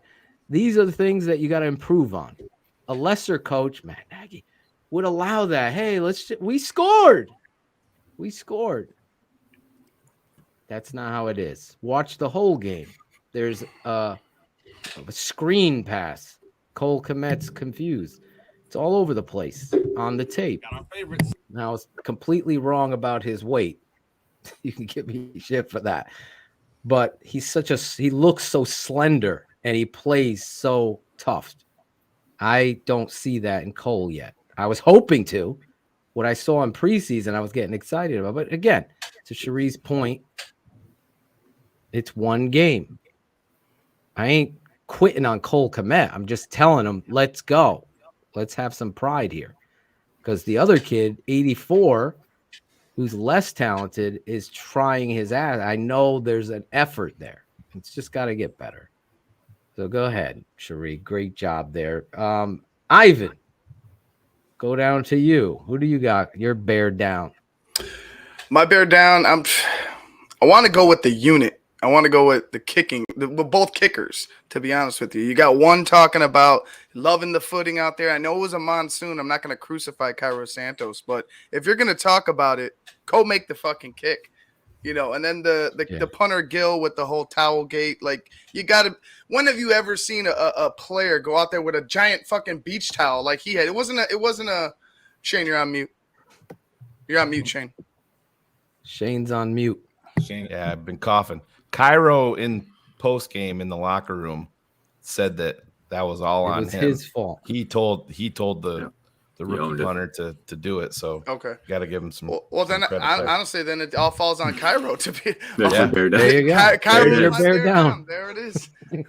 Well, I actually read the rule, and the rule, it's not even that they soaked it up. It was because they threw it onto the field. If they tucked it into their pants, it would have been okay. He was okay. Oh, yeah. See? Yeah. Remember, and now we were speculating that, Claudio. Somebody said tonight that it's not a 15-yard penalty, so they fucked that up. It's exactly. a 5-yard It should have been a 5.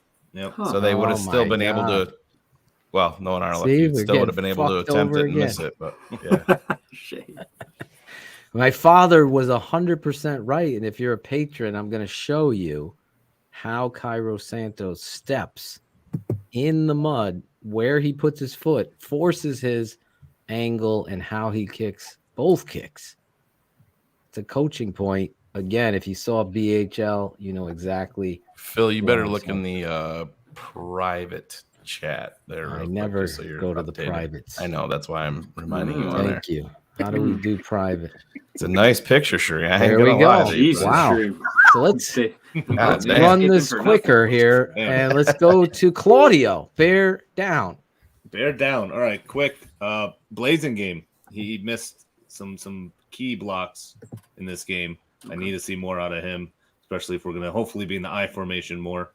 So, all right, real quick. That's him. That's my bear down. Bear down. Blazing game. Good call. On the screen, could have been a house call if he made the right angle and understand, get to your angle, get to your point. You know the play, get to it. Alan Bratcher, bear down. So many, but for me, I'm going to say Darnell Mooney just because one reception, 8 yards. I mean, you want to be the leader of this team. I understand 3 targets, but you got to get open. You got to be the guy for this team. You've been talking about it all offseason. Be the guy, man. That's it. Claudio taking deep breaths. Yeah, it's took mine, took mine, Brasher. Listen, he didn't show up, but it was also being double covered. Spoken like fantasy football. You want the big money, Claudio. You got to make the big plays. I'm sure he still blocked well, though. Yeah, He we did. need to catch balls. There you go. did. See? So All right. Chris Jackal, Mr. Fantasy over here. That hurt me, man, because I was going to go there, My bad. So I'm going to say David Montgomery. With all those touches averaging 1.5 yards, I guess, maybe I expected a little more out of him. So I guess he's my bear down. Very disappointed in you. I didn't do that. I panicked. AB, you took my dude. I had bad, all dude. lined up, and I was like, Everyone was avoiding. I got mine taken too, so I was like, shit. Well, I don't know how you get David Montgomery there when the offensive line was piss poor in a downpour. But yes, I get it. Shayne, yeah, we'll go and we'll pause this. Yeah, well, no, let's go, man. Let's go. All right. We're going to pause this game because we are about to witness some history here on TTNL. One of the guys, I met this guy back in New Haven, Connecticut at Walter Camp when he was an All-American coming out of New Mexico. And I stood by him. I was there with Kari Samuel out of UMass. And I said to him, nice to meet you. I go, you're going to be a Bear. And I said it to Kari as well. And Kari and I became close friends. I unfortunately never got to meet Brian again because he became everything that Chicago and the city and the position of linebacker stands for. I can't be more excited. We have to introduce this guy in the TTNL way. The captain, number 54, Brian Urlacher. Bears fans, it's not very often we get the chance to sit down with Chicago Bears royalty. But tonight is one of those nights.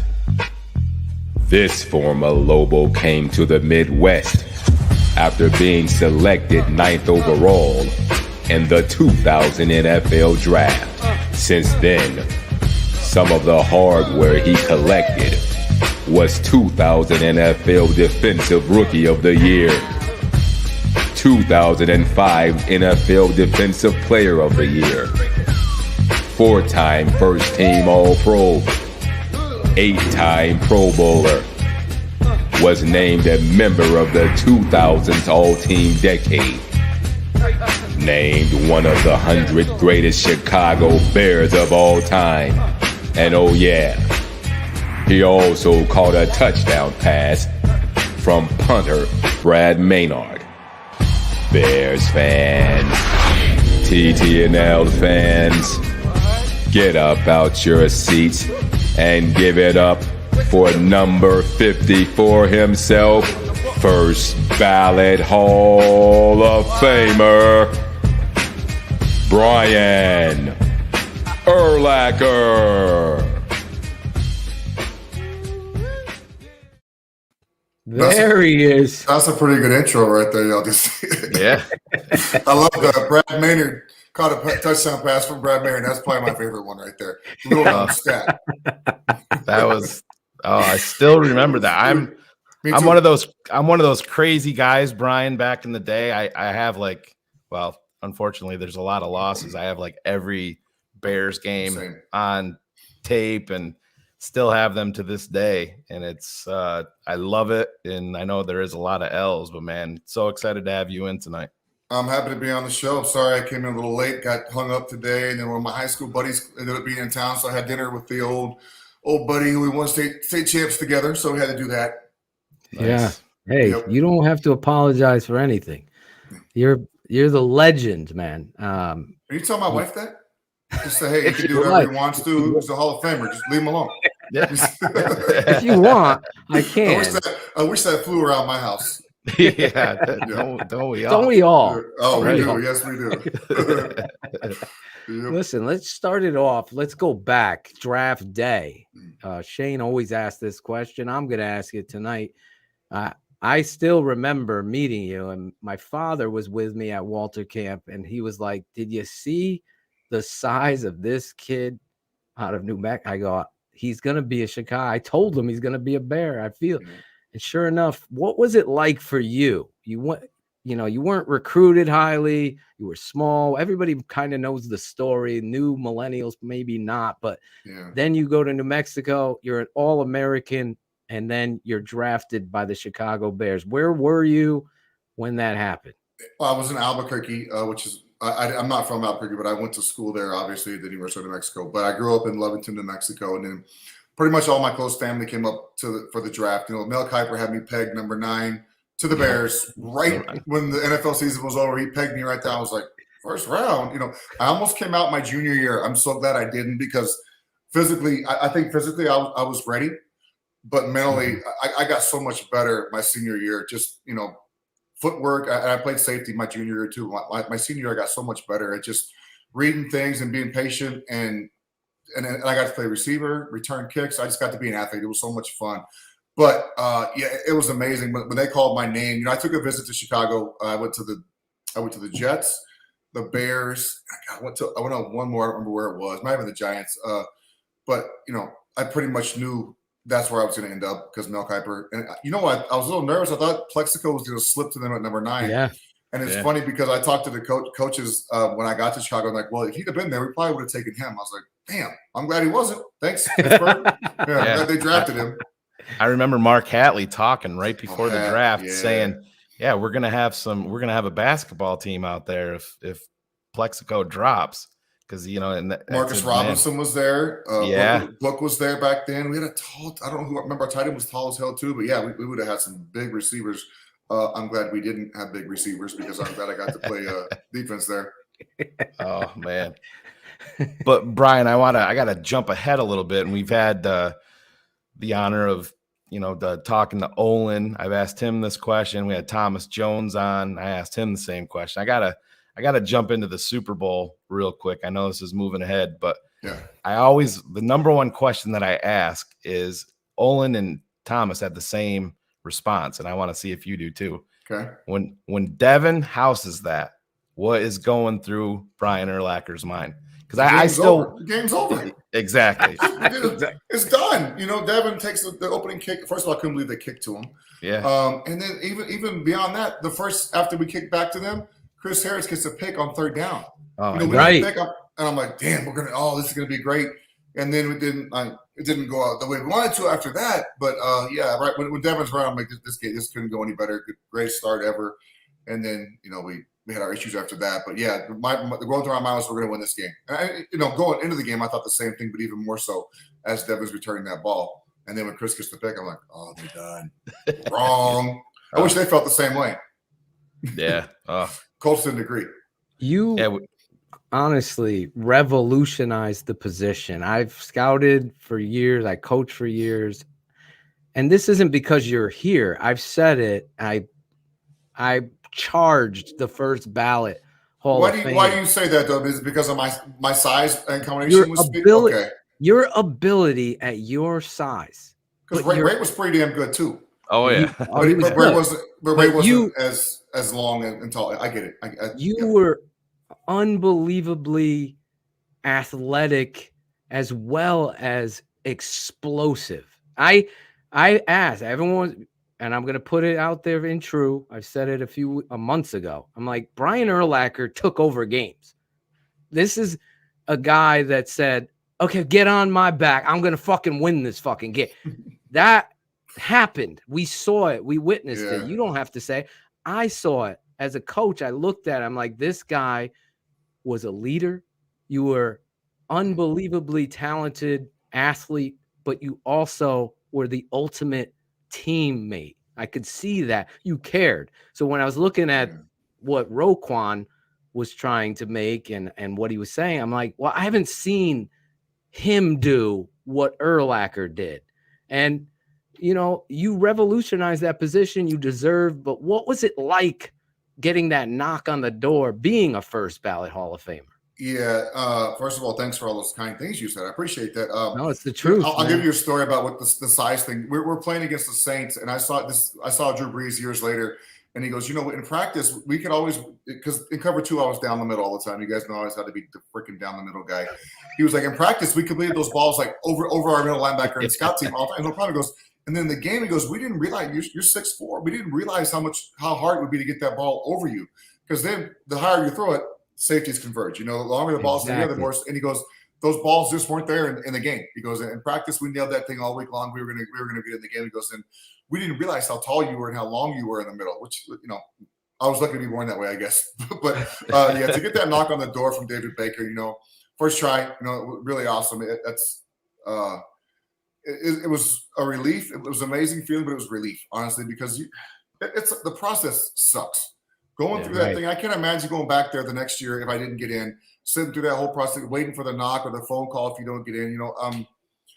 It wouldn't have been fun. I've heard guys talk about, Brian Dawkins been on his second ballot. Terrell Owens been on his third ballot, which is bullshit. He was in our class. He's a first ballot Hall of Famer. It's dumb to me the way it's just dumb the way they was Devin Hester a first ballot Hall of Famer in your book? Devin will get in the Hall of Fame. He'll get in. But is he a first ballot? He wasn't. Was he? He didn't get in, did he? No, he didn't. But in your opinion, I'm saying, would you put him? Devin was the greatest of all time in his position. So here's the thing with special teams. Okay, who's the best kicker of all time? Was he a first ballot Hall of Famer? No. Who's the best punter of all time? Was he a first ballot Hall of Famer? No. Yeah. Ray Guy. But he wasn't a first ballot Hall of Famer. I'm just saying Devin will get in. There's no doubt he'll be a Hall of Famer, but it's hard when you play 6 snaps a game. I think for the voters, Devin's, in my mind, is the best. Never, and especially now with the rules of the game, there'll never be anyone who did what he did, and not even close. He changed the game. But to be a guy who plays 5 or 6, and I know he played offense, but he changed the game as a returner. To play 5 or 6 plays a game and put a guy on the first ballot, I think that's where the guys are having a hard time with. Not the voters. Let me push back and ask you this: do you guys go to the Super Bowl without Devin Hester? I believe we do still. I mean, really? Devin was great. He scored 6 touchdowns returning the game that year, but we were pretty darn good defensively and offensively that season. Our defense scored. Our offense, Rex came out of the gates, flowing football. It's hard to say. Do we win the Super Bowl if Mike Brown's healthy? I think so too. If Tommie Harris is healthy, and Tommie Harris, that's what I was going to say. Oh my God! You can say that about anybody. It's hard to say who gets you there, who doesn't get you there. But I think we were pretty darn good on. I mean, not to mention we had Daniel Manning, who also could return kicks as well. Devin was a different dude. Don't get me wrong. I'm not comparing anybody to him. Yeah. But Daniel Manning went to the Pro Bowl, I think, 1 or 2 years later as a returner, and he was on our team that season as well. So it's Devin was great, no doubt about it. He'll get in the Hall of Fame. He deserves to be in the Hall of Fame. But like I said, the first ballot thing with specialists is hard to do.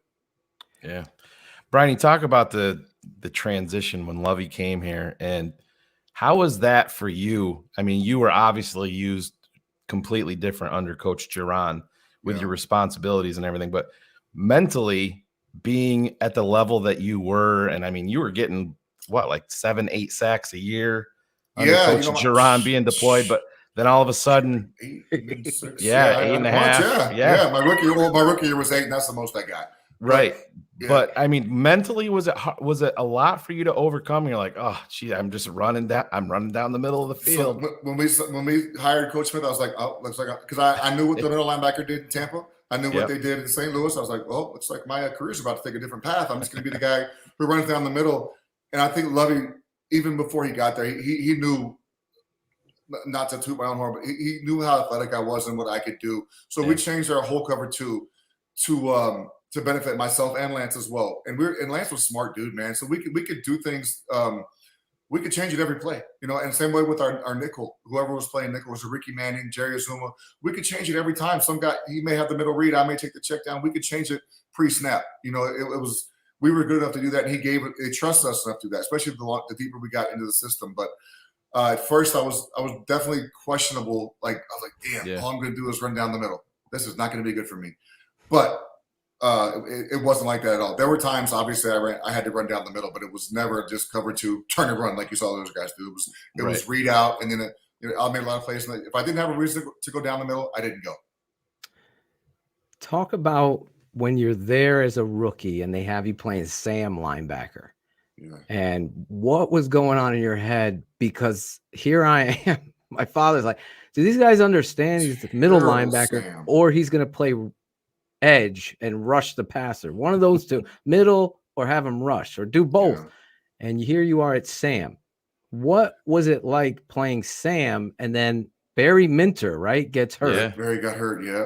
And you go in the middle, and all of a sudden it was like everywhere. The it was lights like switched Visa. on. Yeah. You know what's crazy is they thought Sam was the quickest way for me to get on the football field. And so Roosevelt Colvin was our Sam, the linebacker. He was slated to be the starter before I got drafted. And Rosie was good. I mean, he played DN in college. He played outside backer. And Rosie knows how to use his hands. He's been in the trenches his whole career. I didn't know how to use my hands. I didn't know placement. And 2 weeks in training camp, I'm on the bench. Rosie beats me out, as he should have never been benched in the first place. He was way better than I was, and there was never a doubt about that.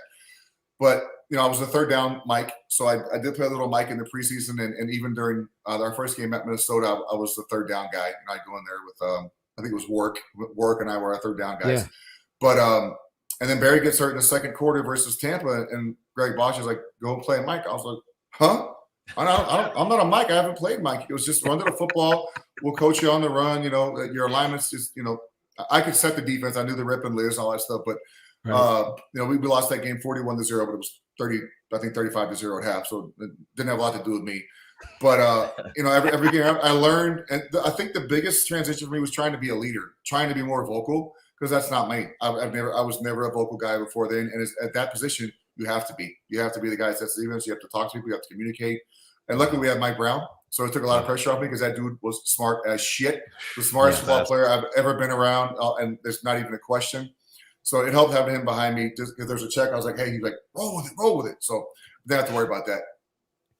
Oh man, Brian, I think a lot of people look at the 2006 season and just assume that was the best of the Bears. But I always say that 2005 defense, man, that was good. And I said, like 12 and a half points a game that year or something like that. Yeah, until Steve Smith came to town and just wrecked it. But speak on that.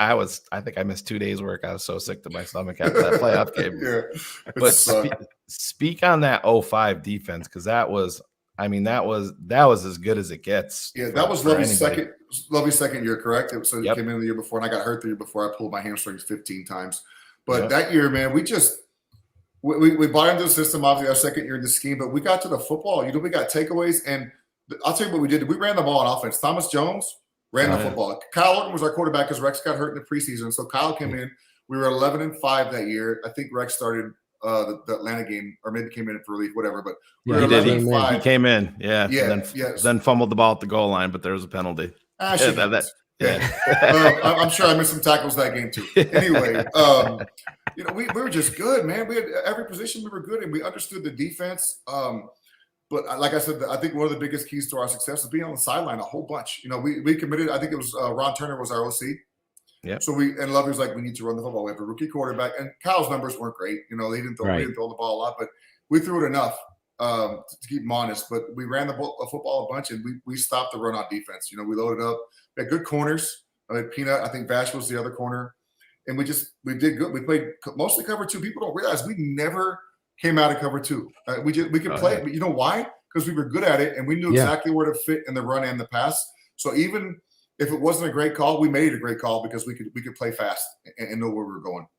Well, that's that, and it's not a question; it's a statement. That's what made you in a class by yourself because of your length and all of that. But you instinctively could get to a point where you knew what the other team was doing, and you're so athletic. I don't think people realize how athletic Brian Urlacher was. Yes. I like how you put that. Was. Thank you. For your size, the things I would see you do on tape were outrageous. It's like Derek Jeter playing shortstop. There's certain things he could do that human people just can't. Michael Jordan, same thing. Walter Payton. You were like that. I think fans, no, it's the truth. It really is. And if you have haters out there, it's only because they couldn't do what you did. And there'll never be another one. So I tell my kids, if the people they're mad because they can't do what you do, or they're mad because they can't. There's something you can do they can't do. Let them be jealous. The reason I think I I played basketball growing up. I thought I was better at basketball than football. I wasn't. I thought I was, but I just, I played every sport growing up as a kid. I started power cleaning when I was in 8th grade, and I really think explosiveness. That's why I was so explosive, because I did power cleans out the ass. That's all I did. We would do power cleans 3 days a week in high school, college, same thing. That's all we did. Yeah, and you're explosive. It's the most explosive lift you can do. And I think that had a lot to do with my lateral movement, agility, and explosiveness as well. No doubt about that. If you go back to 05, Brian, one of the things I talked to Thomas Jones when we Jones, the best dude. Can I say something about Thomas Jones real fast before? I don't want to interrupt. Absolutely, yes. No, go ahead. Thomas Jones was one of the best teammates I ever had, man. That dude. Everybody says it. You're talking about running back. He's the best running back I've ever played with. I mean, he obviously could run the football. Badass running back. His arms are triple the size of mine. Catch the ball. But the thing that Thomas Jones did, a lot of backs were going to do, he would block. Yeah. And you see other guys run the ball, they want to catch it. Ooh, that's fun and all. Thomas Jones would step up in the hole and hit your ass. If he's blocking for his quarterback, he understood protections. Him and Olin were always on the same page. He didn't. And when we traded him, that hurt us, man. Not just offensively, leadership wise. We missed that. It's going to be one of my questions. There you go. I'm sorry. But hit it. He was a bad, Thomas didn't fuck around. He did, but but it was time to go. Thomas was gonna be ready to go. What you see him on the weight room on Friday mornings with his big ass arms doing curls in there, and just you look at him and he's physically imposing. You're like, damn, I gotta tell you that guy. It's just so. And Thomas and I were drafted in the same class, so I have a ton of respect for Thomas Jones and the kind of teammate he was, and he led by example, which I appreciate. But when we traded Thomas, we weren't the same team. Mentality wise. Well, that's kind of where I was going with it. And my question too. We've obviously talked to a ton of players. Some of them get into it, some don't. But as a franchise, Tom, I think he came here only 25 years old when they signed him in free agency. Mm-hmm. So 2004, yep. And then going into that 05 draft, I can remember talking to Phil. I'm like, dude, they're gonna go running back, and they got the dude here already. Yeah. Chicago's That's when Cedric. Yeah, it was such a disappointment to us. May he rest in peace. Rest in peace for sure. Yeah. Crazy, sad story. But is that something that you guys in the locker room talked about? Like, Jesus, why are we got this guy? Why did they go there? And that's not Cedric Benson's fault for getting it's not drafted. Right. for being the number 4 pick. Good for him. Great player. Yeah. But is that something that you guys talked about in the locker room? Not in the locker room, no. But was it discussed? Yeah. Other places, 100%, man. I'm just like, why? And I no disrespect to Cedric, like you said, rest in peace. But we had Thomas Jones, man, and whoever we had behind him didn't really matter because Thomas was going to play 90% of the plays. He was a 3-down back. If you need to get him a rest, you put somebody in there who could take care of the football and you rest him. But I didn't see, Lovie loved Cedric Benson. He loved what he did at Texas. He was a great running back. Plus, he's from Texas. Lovie liked that. So it just didn't pan out. It didn't work out the way that we hoped it would. And then, Thomas ends up getting traded because they thought that Cedric could carry the load that Thomas did. It just didn't materialize that way. 2 huge mistakes by the Bears. Not feeding Thomas Jones in the Super Bowl. Yeah. That was he had the hot hand. He had 100-something yards on 10 carries. Dude, he said I couldn't believe it. I'm like, if you get off the bus running, don't you actually see the hot hand? It's the Super Bowl. This is live or die.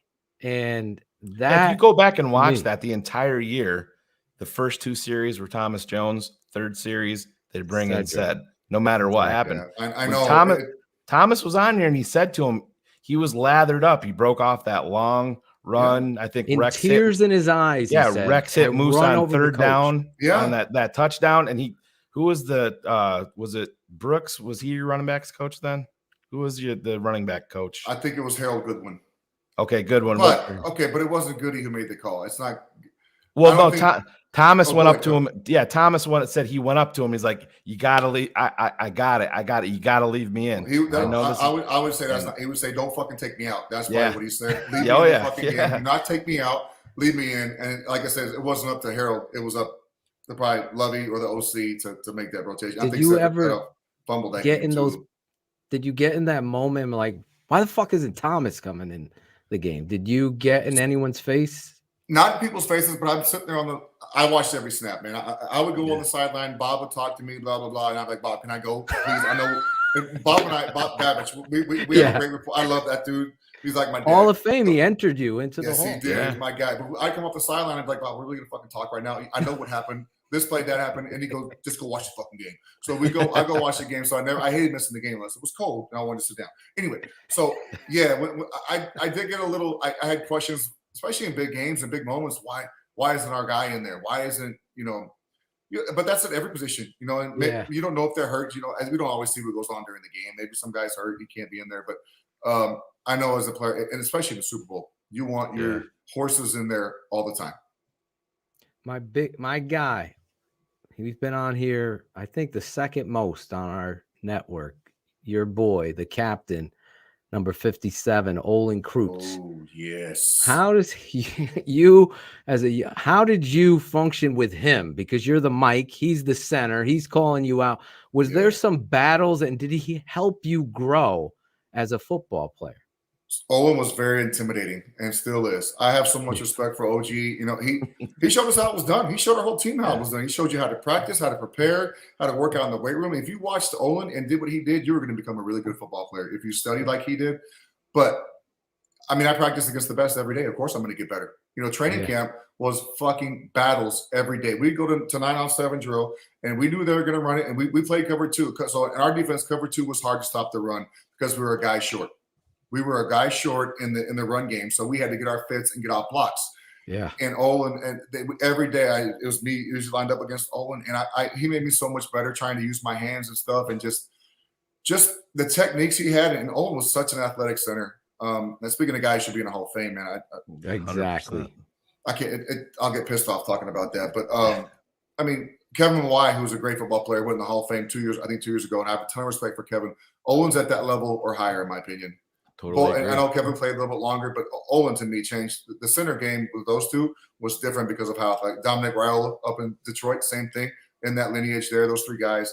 But anyway, Olin just did it the right way and may have went a little far sometimes, some people might say, but you know what? You knew how far you could go with Olin and knew far how not to go, so don't go that far. And you don't have to worry about anything. Did you and him ever go far? Did he ever get you into a situation where you let him know who you are? Did that We're ever interviewing happen? Brian Urlacher, not Fred Miller, bro. I don't know what you're talking about. So here's the thing. I think Olin and I had a mutual respect for each other on the field.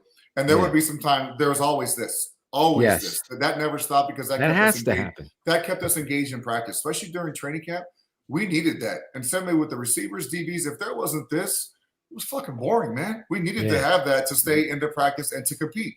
So there was a lot of that, but never anything physical, never anything. He never cheap shotted me. And I hope I didn't do it to him either. But we there's a level of respect that we have for each other. At least I had for him. I'll tell you that much.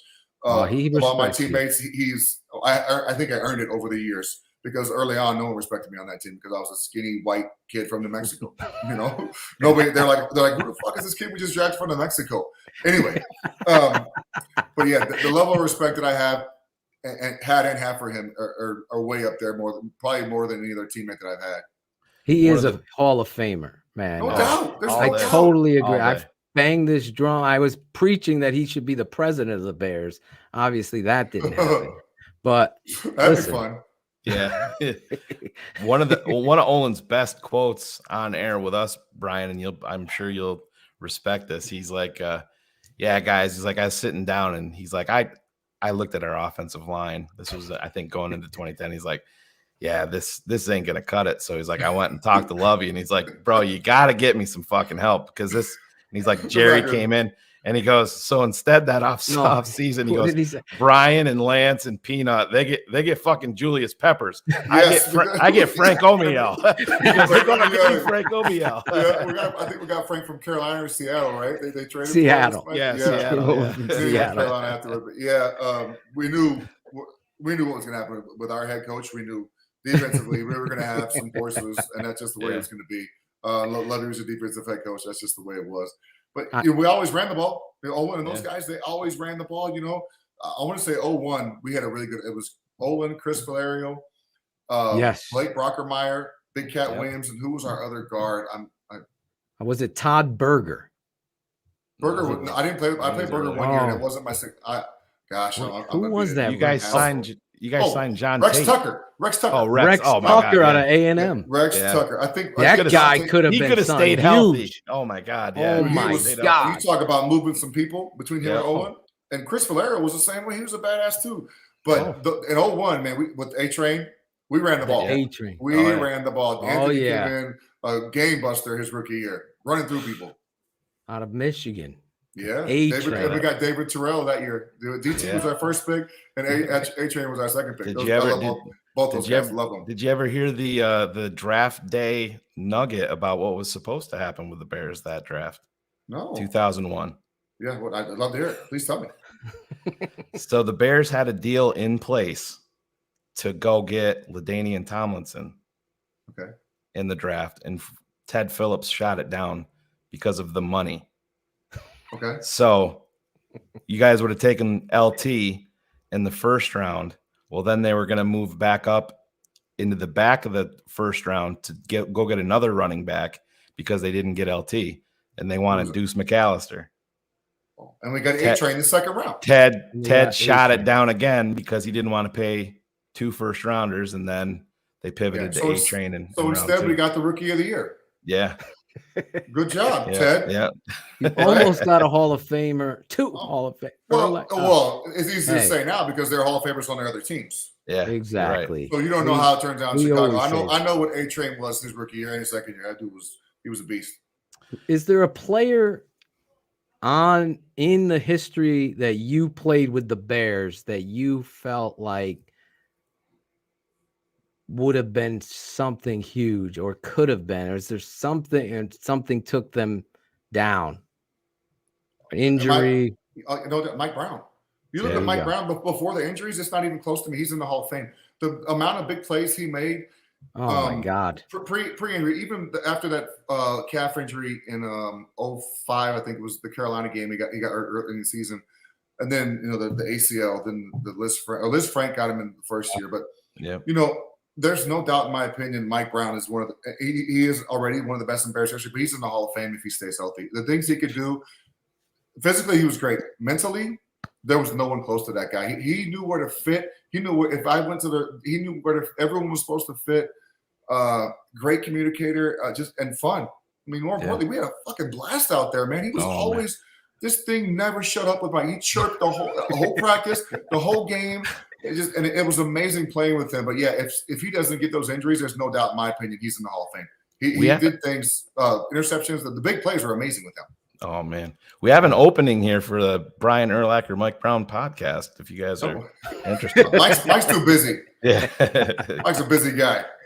Mike, oh my God, one of the most instinctive football players I've ever seen. Just him and Lance are the 2 most instinctive players I've ever seen. Yes, for sure. This is kind of a crazy question, Brian, but one that I've always wondered. Maybe you can't even answer it, but I look back. The Bears made the trade for Cutler, and then they didn't have the first rounder. But then something that gets overlooked that year, they ended up trading their second rounder for Gaines Adams to Tampa. Yeah, he came in and unfortunately passed away. Yeah. Do you think that if that didn't happen, do you think that they still would have went $92 million, guaranteed for Pep? Or do you think that was, you had no first rounder, no second rounder, so that was really that's our first round pick? Yeah, he made our team better. That's a good question. I can tell you how excited we were to get Jay. I was like, damn, we got a quarterback now who can make all the throws. And no disrespect to any guy I played with, because Kyle Orton is my favorite quarterback I played with. Kyle Orton's a beast. That dude. I feel like in 2010 when we had Jay quarterback, I think if Kyle runs that team and stays healthy, I think we do just as good, if not better. Honestly, I believe that because our defense was so good and Kyle took care of the football. He knew how to take care of the football. Anyway, but you got to think that because that makes Julius our first round pick, right? A proven guy who's played. I always talk about it. Like when the Bears traded for Khalil Mack, I was like, that's a great trade for the Bears. You're getting a guy. You're giving him 2 first round picks. You don't know what you're going to get. You have no idea what those players are going to be, and you got a guy who's a all pro at 2 positions. All that crap, whatever, all the accolades, and you know what he is right now. You're taking a risk with those other 2 guys. So when teams trade a first, second round pick, and they get a player of that caliber, it's an easy decision for me that they made. Is there? I always ask great players like yourself, is there one play that stands out in your mind that you wish you had back? Oh yeah, no doubt, easily. So Super Bowl, playing the Colts, Mark Anderson causes a fumble. I don't know what the score of the game is or whatever. And you guys answer. I'm gonna ask you a question. So when our defense back then, when you saw a ball on the ground, a fumble, what did our guys do to that ball? Rally to the ball. Rally. What did we do? We picked it up and ran. Yeah, ran. So this dumbass right here tries to jump on the football. So I have a clear shot. Mark makes it. I'm like, oh shit, the ball's right there. And I go and try and dive on it. And there's nobody there. If I pick it up, I swore. There's no doubt. I think about that play, and it guarantee it changes the course of that game. We ended up getting the football. We got it. We turned it over the next play, or 2 plays later. I don't know how long, but it wasn't a good series for our offense. But if I pick that ball up and score, I guarantee the outcome of that game is different.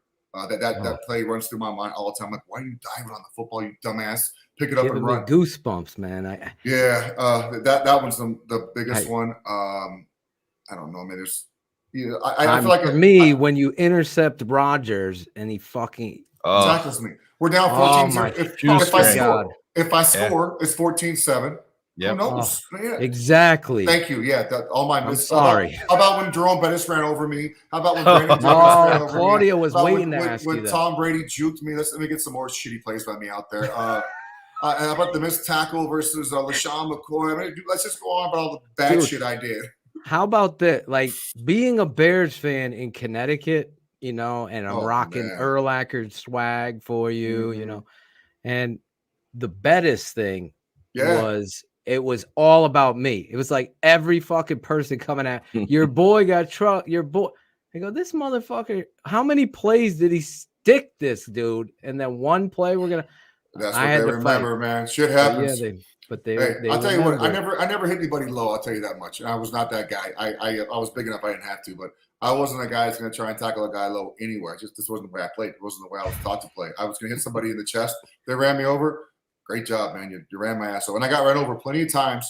Jerome was the biggest one, obviously. That's the one people know. But there were many worse than that. Shit, that was nothing compared to Brandon Jacobs, what he did to me.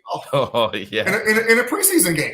Yeah. He catches a swing pass, and I'm out there like, fuck, this dude's 275. I got to hit him. I'm running up to him. I literally hit him, and the back of my head hits the ground first. And I start rolling. I'm like, oh, shit. Well, maybe I'll get him next time. I'm going to try and hit him the same way next time, though. I'll tell you that much. But sometimes it just sometimes you're the windshield, sometimes you're the bug, man. I was the bug a few times in my career. I love it. Well, what was your favorite? Do you have a favorite hit? The one that always sticks out to me, and I don't even know if you remember this because, like I said, I get into all this shit. Is I thought you killed Dallas Clark at Soldier Field one game. Oh my god, that was in Indy. That was in Indy. Oh, was it in Indy? It was down the middle. Yes. Right? They threw a penalty, and this is how I know that. It was a good hit because they threw a penalty and I didn't get fined for it.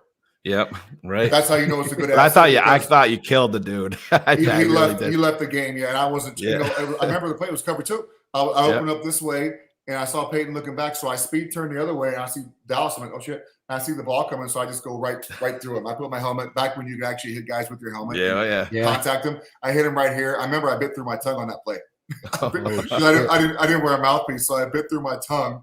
I had a big ass hole in my tongue, there was blood everywhere. So I was like, "Oh, you okay?" But yeah, I didn't know what was going on, but I just knew my tongue was really stinging a little bit. But that was a good hit. My rookie year, I hit E.G. Green for the Colts. Oh yeah, we were playing cover 2. I happened to be the backside dropper, and I think Warwick had taken the middle run through, and E.G. was coming across this field, and Peyton leads him right into me, and I literally put my helmet under his chin, and he did he like flipped, and then you know what he did after I hit him? Ran back to the hub. Got right up and went right back. It was 2-minute draw. I was like, shit, man. I'm a rookie. I use 185 pounds and I gave him everything I got. And he got up and ran back to the huddle. What's wrong with me? Yeah. But yeah, it was a good hit. But the NFL dudes are different, man. They, you feel like you get somebody. Sometimes you get them really good, but those guys are tough. They used to be. The one I put an Easter egg, a couple in your intro that we produced for you. I saw that. And that play on, I think is it Monday night or is it Thursday night, Sunday night, one night game against the Falcons? Yes, that's one of my favorite plays too. Yeah, I like that play. That play, I Ask Shayne, I think it was 9 years ago, 10 years ago. It's on my YouTube channel, my personal one, just filming it off the TV. I think it's got 30,000 views on this one play, but I believe that play defines you and why I say he revolutionized the position. And because you're in this coverage, you're getting blocked, you move to and you track this dude down who's a 4-3 guy. Yeah. And He you was fast. put you run through a block. Through work done. I remember that work. I saw work. Oh my God. Like, I need to take my shot right now. If I don't take my shot, I'm going to get pushed out of bounds or he's going to cut back. So I just took my leverage. I know we were very well coached, by the way, on leverage. And I just took my leverage, ran through work, and I got him. I hit him good. But we played good against Vic. Yes, you did. We never lost to Michael Vick in my career there. He was Philip Daniels. The fumble. Yeah, his rookie yeah. year. Or Michael's rookie year. I'm a big fan of Michael Vick, by the way. I love that. You waved on that one. You got I didn't wave. 10-yard line. I was shaking my head. I wasn't waving. I wasn't that big of an asshole. Yeah. No, speaking of that, but I'm glad you brought that up because the 06 NFC Championship game, that wheel route, Reggie Bush. Yeah. Oh. You were the guy down there that went all the way down, and he did his shit right before he went into the end zone. I didn't see it in the game. I saw Wale, so he scored, and I was like, fuck, where we could give up 80-yard touchdown. Wale gets up in his face, and he's pointing. I'm like, oh, what the hell happened? Well, we scored a touchdown, Wale. It's our fault, not his. And then we get to the sideline. He goes, he said something to me. I didn't see what happened. And Wale was like, he pointed back at you. I was like, oh, man, I didn't see it. I was mad. And I thought I think I was gaining on him, honestly. I had a good ankle. You were. But if I maybe had like 170-yard football foot, I could have caught it. Anyway, he was fast. But I didn't see him do it. And then you know what happened after that play, though, right? We beat their ass. Oh, yeah. We beat their ass. Is that your favorite game? Not even close to my favorite game. Yeah. I mean, you think about it. Fourth quarter, it starts snowing. We're up 39-14. It starts snowing. We're getting the George House NFC Championship trophy on the stadium and on a podium at our field. Miss McCaskey's right there.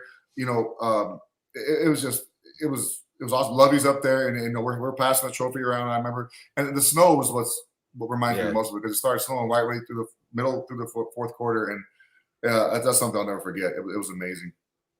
Let me ask you, that's awesome. Number one. Number two, let me ask you this: is there, speaking of assholes, is there somebody that you still have beef with since your playing days, and is his name Aaron Rodgers by chance? I love Aaron Rodgers. Aaron's such a smart ass.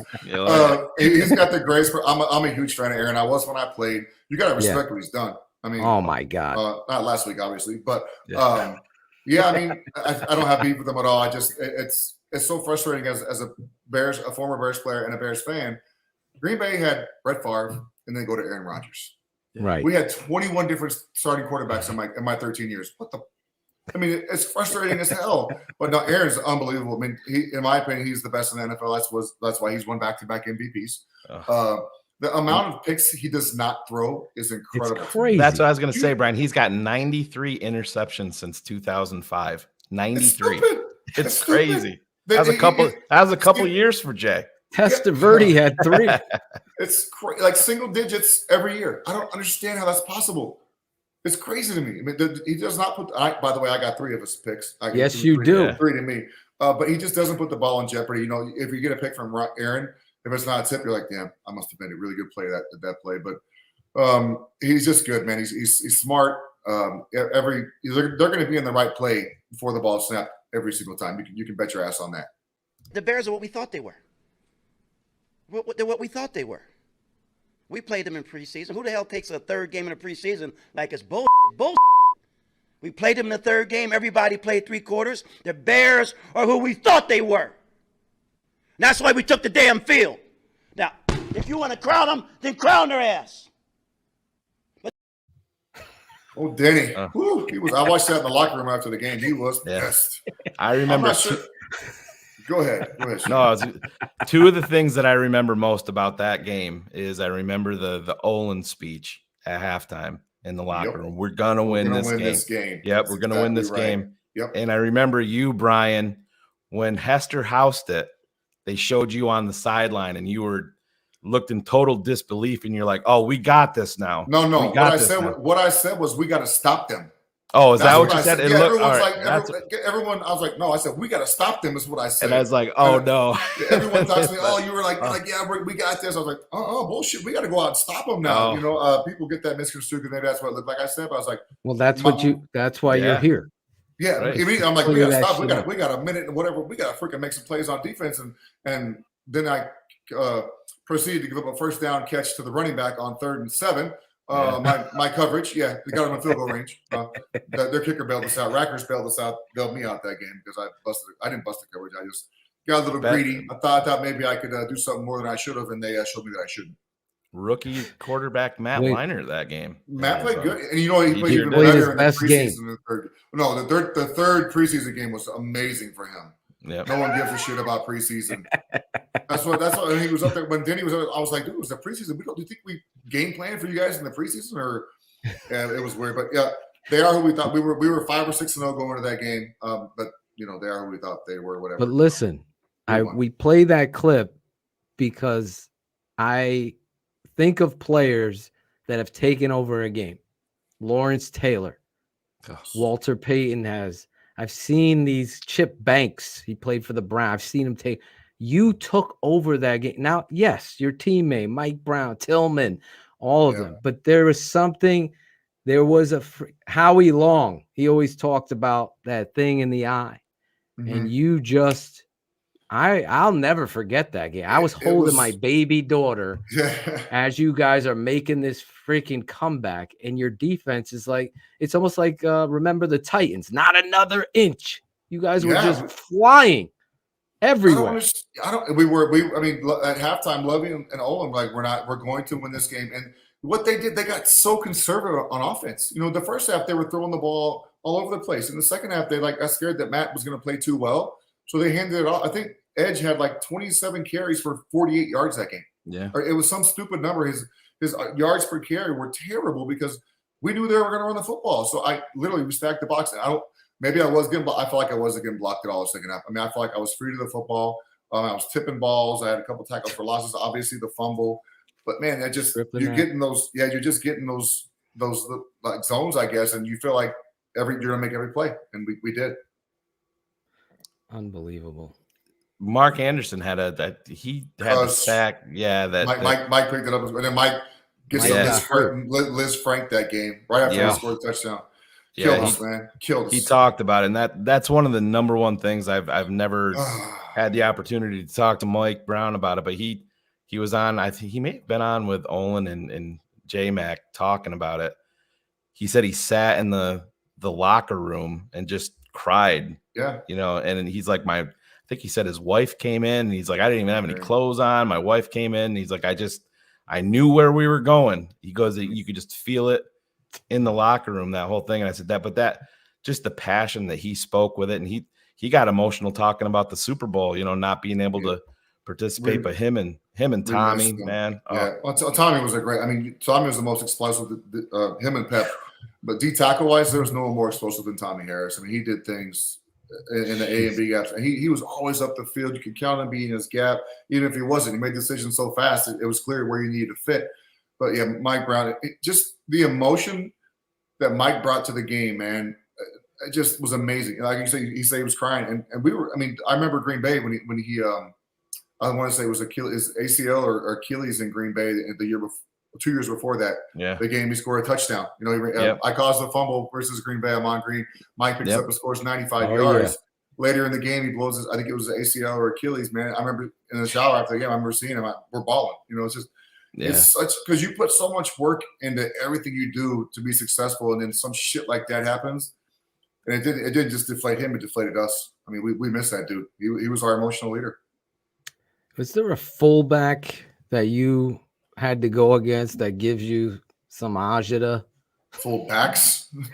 I'll tell you two guys with some hard ass heads: Jim Kleinsasser in Minnesota and Corey Schlesinger in Detroit. Schlesinger's 5'9", 250. Kleinsasser's 6'2", 270.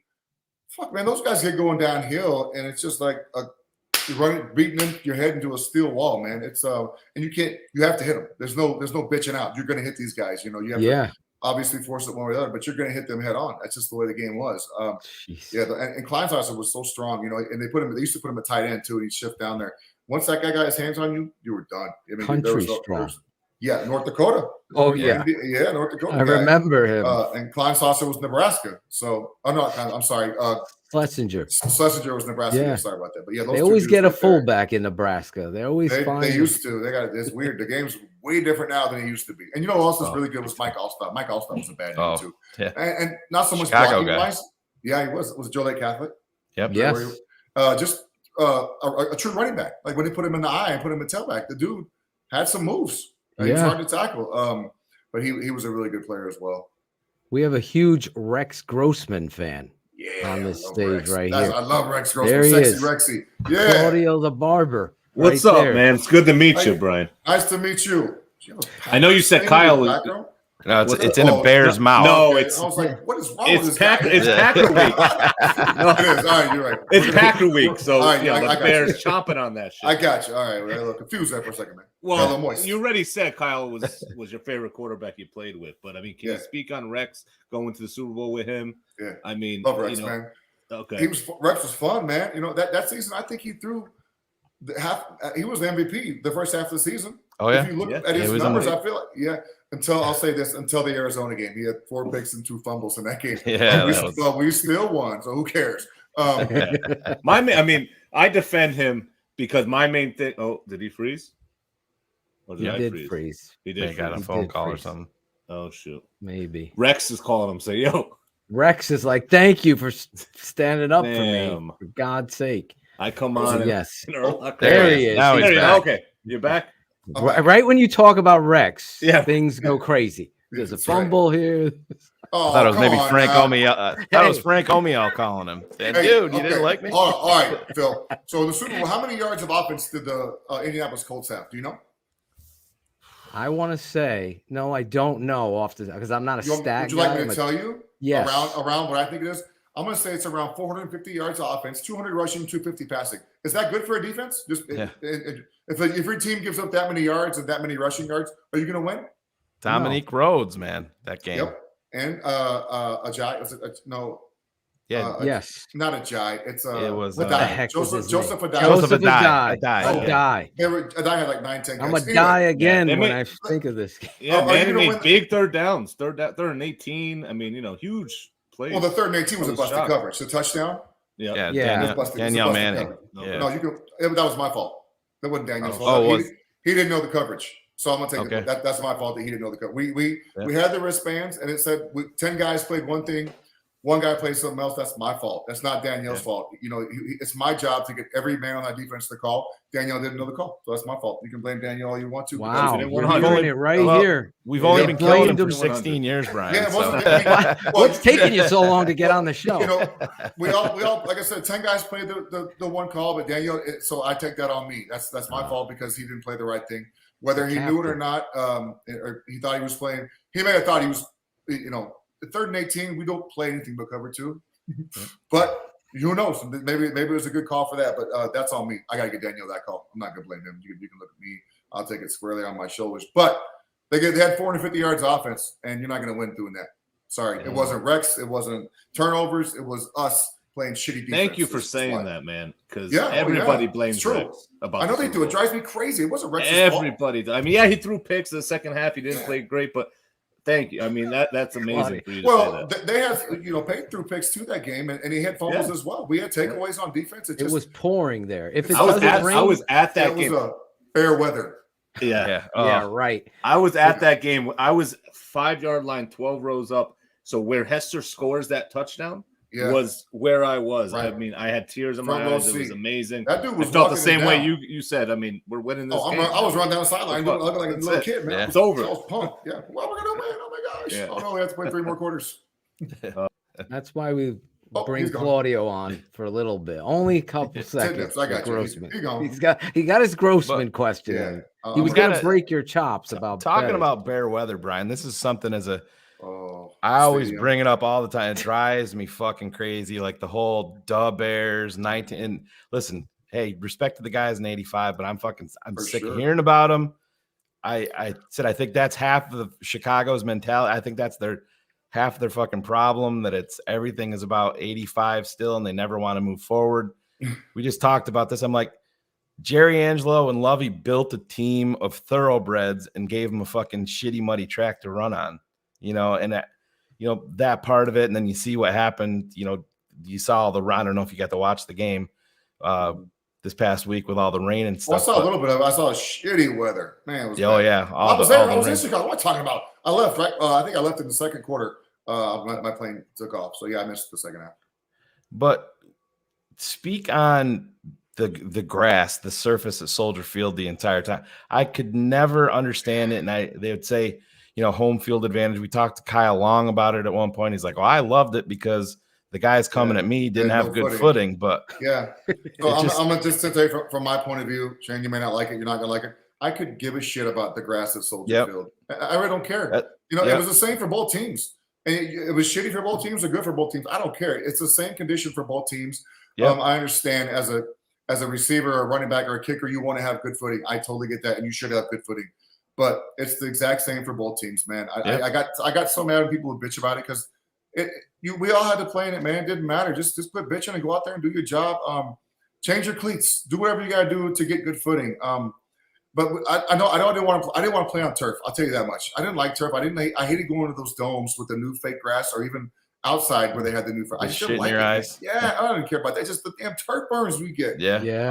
We did play faster. I'll tell you that much, man. You did. Like, say we played in Tampa or Miami, their little grass was this tall. Man, I was fast. And how about the old school turf back in Atlanta, Minnesota, when they had Philly, 2001. Philly was the worst. Bad. It was bad. What I couldn't figure out was Green Bay had the same type of grass we had. Theirs was always perfect. I couldn't figure it out. Maybe because they didn't play 62 games that week before the game. Right. And they didn't have a Rolling Stones concert. It goes back to who owns the field, who has the rights to it, and all that stuff, right? The Bears they had no control of that. They could try. They made it the best they could for us. Ted Phillips and the staff, they always try to do a good job and make it good for us. But it was the same for both teams, so fucking deal with it, man. Let me ask you about this year's Bears. As you watch the culture switch, we know what Matt Nagy was. We have destroyed that narrative on this network. What's that? What do you think? What do you think about this new coach and what you see them doing? Obviously, going back to some of the roots that he wanted you to say the narrative of Matt Nagy. Yeah, I was wondering what you destroyed about Nagy. Go ahead. He's a shoe sale. I thought he was horrible head coach. Watching what he did, maybe the players liked him, but offensively it was terrible. When you go to the playoffs 2 out of 4 years, it's fucking tough, man. When you just miss the playoffs 2 years out of half your time there, it's tough, man. Then you got a young quarterback and you just trade up to get, and you go to the playoffs the first year he starts, and then you miss it, but then you go back the next year. It's tough, man, because the Bears have been to the playoffs so many fucking times since they fired Jerry Angelo and Lovie Smith. They've gone every year, right? Right? No, they haven't. My bad. But you made it seem like they go every year, and Nagy fucked that up. Yeah, but you gotta admit though, Brian. I mean, looking at it, do you think that he handled Matt Nagy always came across? They didn't bring me here to run the I formation. Well, that's what the personnel on the field dictated that you should be doing. You know what I mean? It can't be about the play sheet. It's got to be about the players. And I think that's what got Matt Nagy in trouble here. I don't know. I don't know about that stuff. I don't know what kind of players they had, but I mean, all I know is they went to the playoffs 2 out of 4 years. No other coach since Lovie left had gone to the playoffs, period. Correct? Am I right about that? No. I don't think Trestman went. Oh, no. Hell no. For some reason, Trestman didn't go. So I'm not Phil not being a dick. I don't think Nagy was the problem. I mean, I get tired of. I mean, at some point, players have to make plays, man. I'm tired of people always blaming the coaches. The coaches get fired. Players get new contracts. Well, I honestly thought, looking at Matt Nagy's, he just threw plays up there. His passing game didn't match his running game, and he just wasn't a head coach. He was a guy that wanted to be a play caller, and he had no discipline on the defensive side. You have to be the CEO. Lovie gets a bad rap. I thought he did a better job of being a CEO. He couldn't find the right OC, but he had Ron Turner. Where Ron Turner was there, like you said, things were working. I don't know what happened with him and Ron. I don't. So I'll say, I think you have to have an identity. What you're going to do. Exactly. And they didn't. Maybe to y'all that there was no identity. I just feel like if you're a head coach, whether it's up, you need to have an identity for both sides of the football. What you are is what you preach is what you need to try and be. Anyway, going back to Coach Eberflus, I love what they're doing. I just like the way. So he's Marinelli's disciple. He comes from that lineage of coaches. Coach Marinelli, Coach Smith, the same defense. So that's our defense that we ran. Very similar. I like it, man. I like that they're going to run to the football. There's no loafs. There's no taking plays off. And I know this much: if you get more guys around the football, good things are going to happen. Yeah. If that ball does come out, you're going to get it. There's a really good chance that. And you guys will see it. I saw a play on Sunday, a running back fumbled down the field, and his old lineman was 30 yards down the field and got on top of it. It's huge. When you practice that stuff, you do it in the game. And that's why you see our linemen when Lovie was there, always run to the football. I tell my son, I don't care what you do, run to the football. If you're wrong, run to the football. I don't care. You can fix it later in film. Run to the football. And I think that's what coach is doing and trying to instill in these guys. They're physical. They got some good players on defense. I don't know a lot of the guys. I don't know a lot of their names. Right. But they made plays on Sunday. They made enough plays to win the game. I want to say this too. There's a kid, and I've said that he reminds me of you and Mike Brown if you two had a child together, and that's Jaquan Brisker. This kid, the safety, he did not have the greatest of games. I think the rookie safety. Rookie safety, number 9. Okay, I want you to remember. But I'm telling you, Brian, this kid has that Urlacher mentality, athleticism, and toughness, and Mike Brown just knowing where to be. Smart. So just a football smart guy. Football smart, instinctive. He'll put himself in the right place. There's a couple plays. He's in the alley and he arm tackles and lets the quarterback go. And those things you got to work on. I mean, you said it yourself. I did the same thing. Exactly. You know what drives me crazy? And I'm watching the Monday night game with Russell Wilson, and they're not calling timeout. These get delayed games. If that's a rookie quarterback, what do the announcers say? Oh, it's a rookie mistake. Oh, if you have Peyton Manning, this would never happen. You got Russell Wilson out there, year 10 or 11, doing the same shit that rookies do. And don't call it a rookie mistake. It's just a football player mistake, okay? Because I can't stand it when these guys blame it. Oh, he's a rookie. That's just a rookie mistake. No, every player does that. We all do that. And you're trying to chalk up to him being a rookie, and he'll learn from it. We all learn from our mistakes throughout your whole career. If you don't, you're not going to get any better.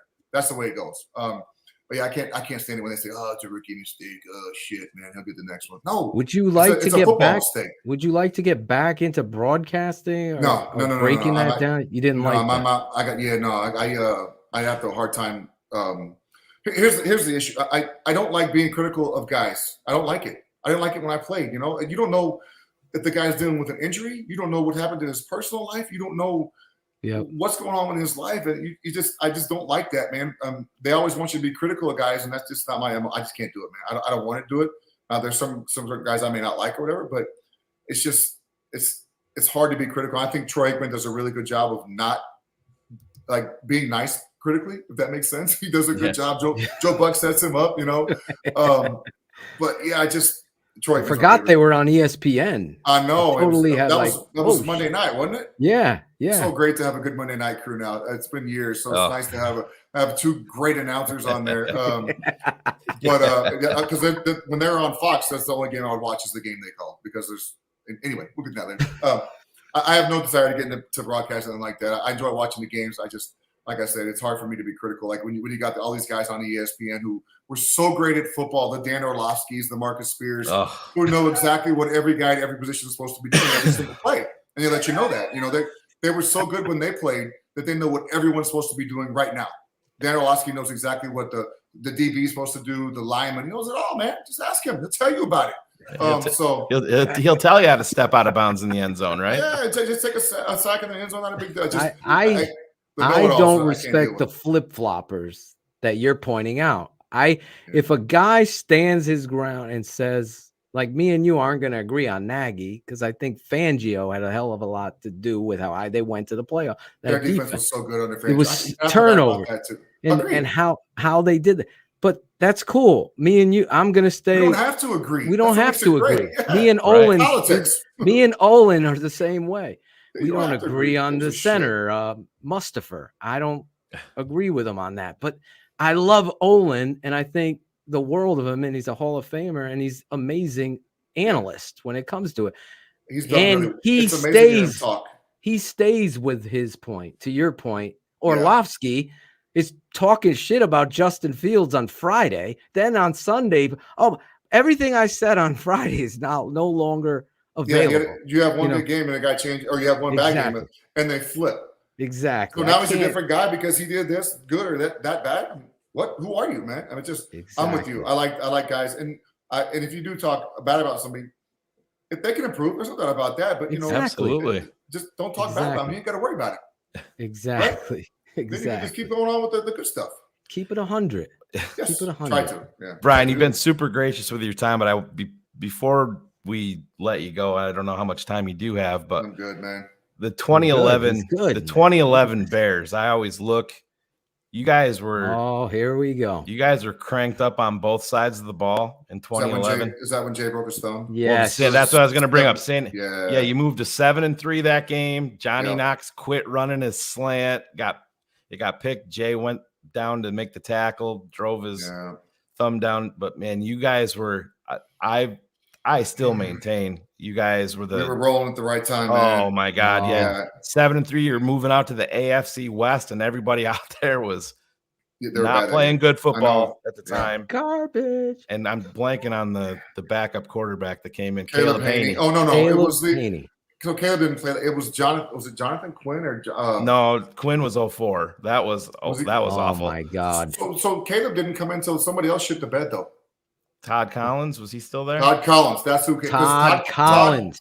Yes, that's exactly right. Because in 20,000 or 2010, Todd started at Carolina, ended up getting benched because he threw 4 picks, and we still won the game. But I was okay with Caleb at quarterback. You know, I just he didn't get a lot of reps in the Green Bay game when Jay got hurt the year before.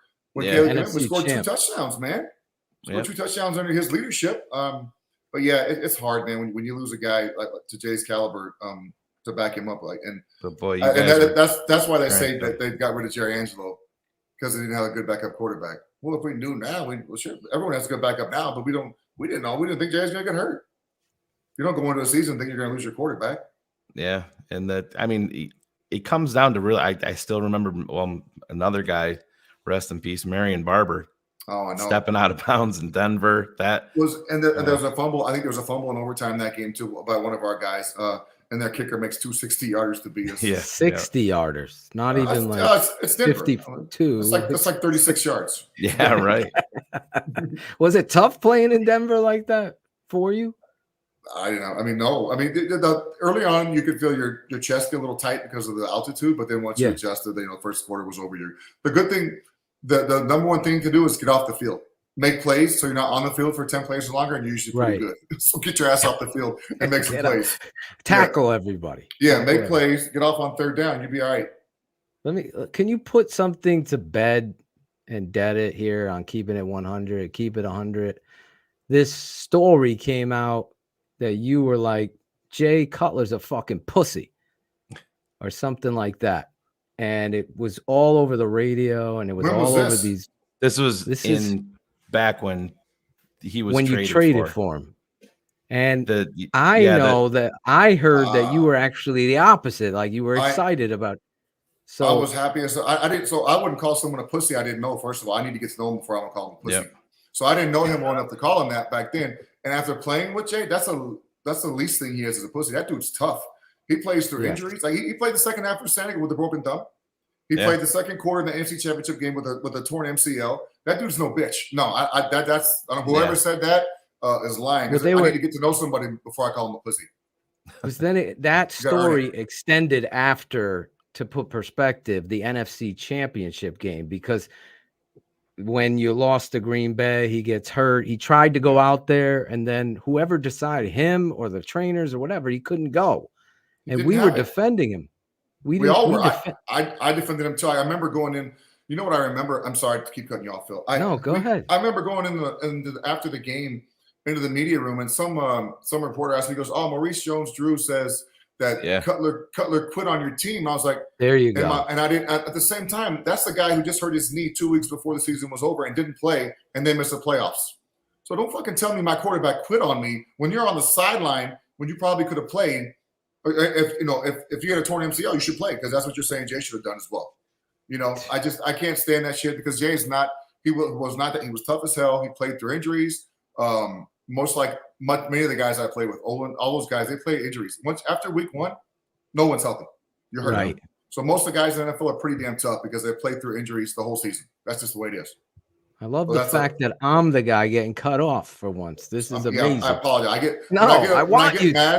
When I get mad, or I feel like I have a good point about something, I gotta cut you off, man. Sorry, I don't get many good points. I'm not even in an ounce complaining. I'm the guy who gets mad and cuts people off. Whenever somebody can speak over Phil, I'm just gonna sit back and take it all in. Man. I didn't give him a chance. Sorry, this is like amazing right here. Yeah. Brian Urlacher, if you're not paying attention on Keeping It 100 on the Tape Never Lies Network, I have been waiting to say those words for a long time. Our fans have been begging, you got to get Urlacher on. Got to get Urlacher. Did you guys not ask me before? You didn't ask me before or what? Well, it's hard to reach you, man. It's hard to reach you. Alan Bratcher. It's not that hard. I talked to Alan last year. It's not that hard, Brian. Yeah. Tell him what's up. That's not hard for you. No. Well, we're excited that you are here. And Alan, you've been covering the chat. The chat is fired up. Alan, you have something you want to ask Urlacher? I'm going to ask him something completely different off topic, like always. Have you watched The Matrix yet, dude? No. Everyone tells me I should watch it. Can we talk about it on the show? No, I don't. You feel weird looking at that big-ass bobblehead next to his shoulder, Brian? Yeah, that's a good dude right That's you, Brian. Boy. I know it is. That's a handsome guy right there. No, I still haven't seen The Matrix, man. I haven't got around to it yet. Sorry, Alan. No, it's not on my. Here's my shit to do list. It's probably not even on there. Sorry. That's perfect timing because we're Florida. We were waiting for the dumbest fucking question of the night, and Alan comes in and fucking. Alan jumps in there and fucking nails what I do. That's what he does on cue. Brian, did you ever get boxed up in the locker room? No. Are you sure? Wasn't there some video? Shut up. Right. That was my game, by the way. I was a freaking master at boxing people's asses up. I was a master at striking them out at baseball and tape ball, baseball in the locker room. I was a master at obviously ping pong. But Izzy boxed me up on the second floor one time. I was I walk out of the locker room, I'm looking around and everyone's standing there. I'm like, we're going to practice. And Peanut's like, looking at me. All of a sudden, I look up and Izzy drops like an 8-foot box on me. I'm like, mother. It didn't go down. I got it off of me before they had a chance to slap it. But somebody, I think Nick had the video. Roach was somewhere was recording. I was like, what are you doing, man? So the box them up game was legit. That was a great game. Yep. A lot of videos. A lot of people getting headaches with those boxes on their heads. Speak of, you brought up Peanut Tillman. I have defended. I believe he is a Hall of Fame corner. No doubt. Speak on this man and what he did and does. Another trendsetter. I mean, even in the Bears game. Yes. In the Bears game this past week, every DB, the mindset now for those guys is punch the ball out. Why is that? Because of Charles Tillman. Yeah. And he started that, and he didn't. I mean, you look at the touchdowns for Charles, the picks, the caused fumbles, recovered fumbles.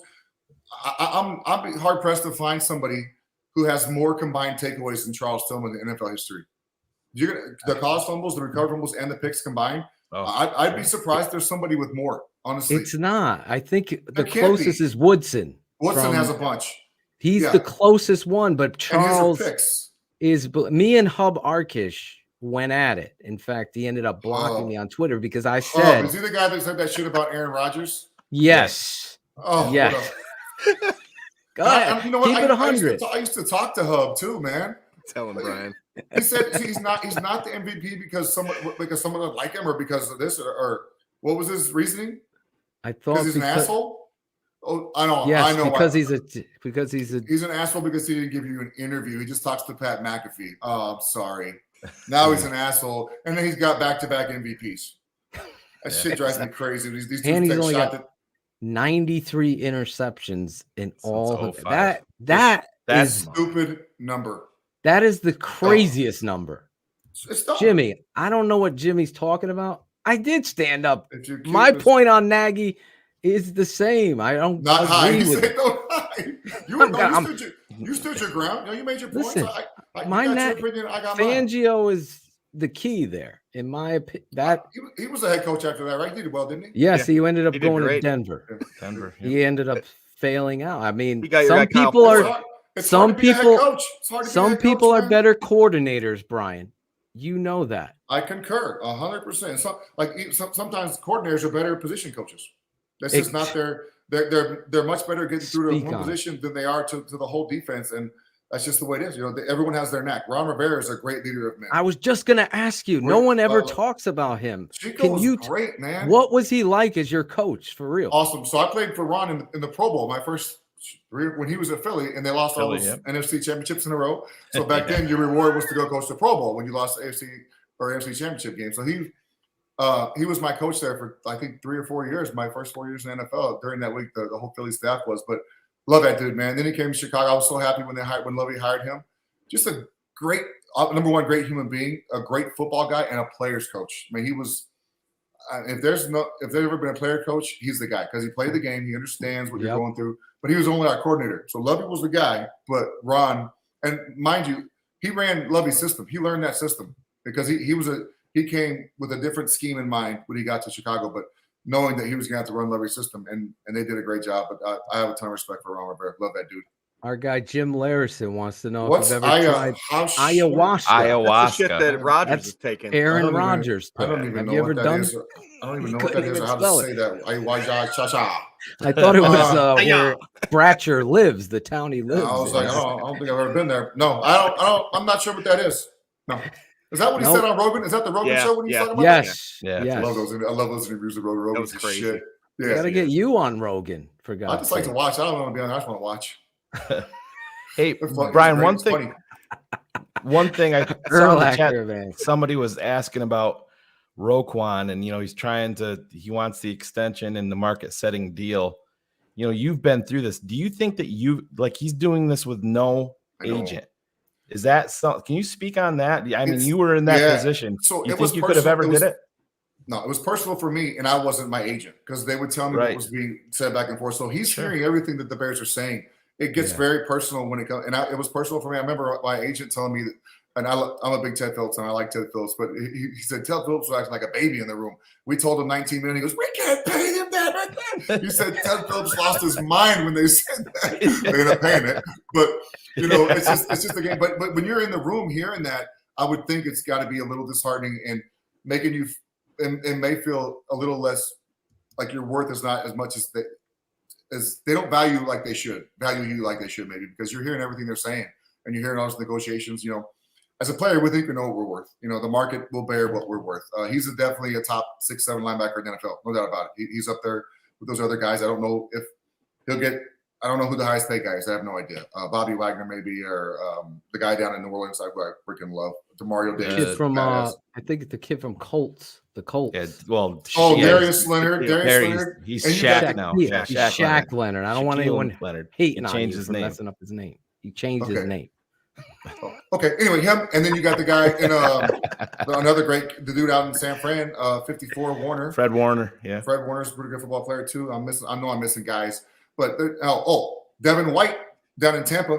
That dude is a bad ass. So he falls in. There's all those guys, and he's right behind those guys as well. So we'll see. I don't know.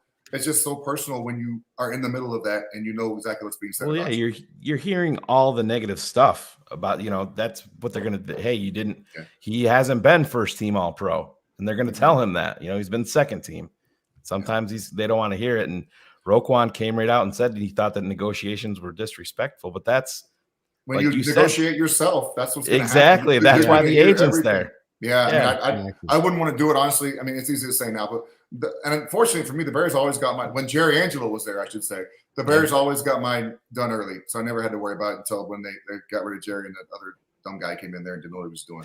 Phil Emery. Phil Emery, what another great hire. What the fuck, man. Fire, you're 10-6, Lovie. You're gone. We're going to fire you. Great season. You're fired.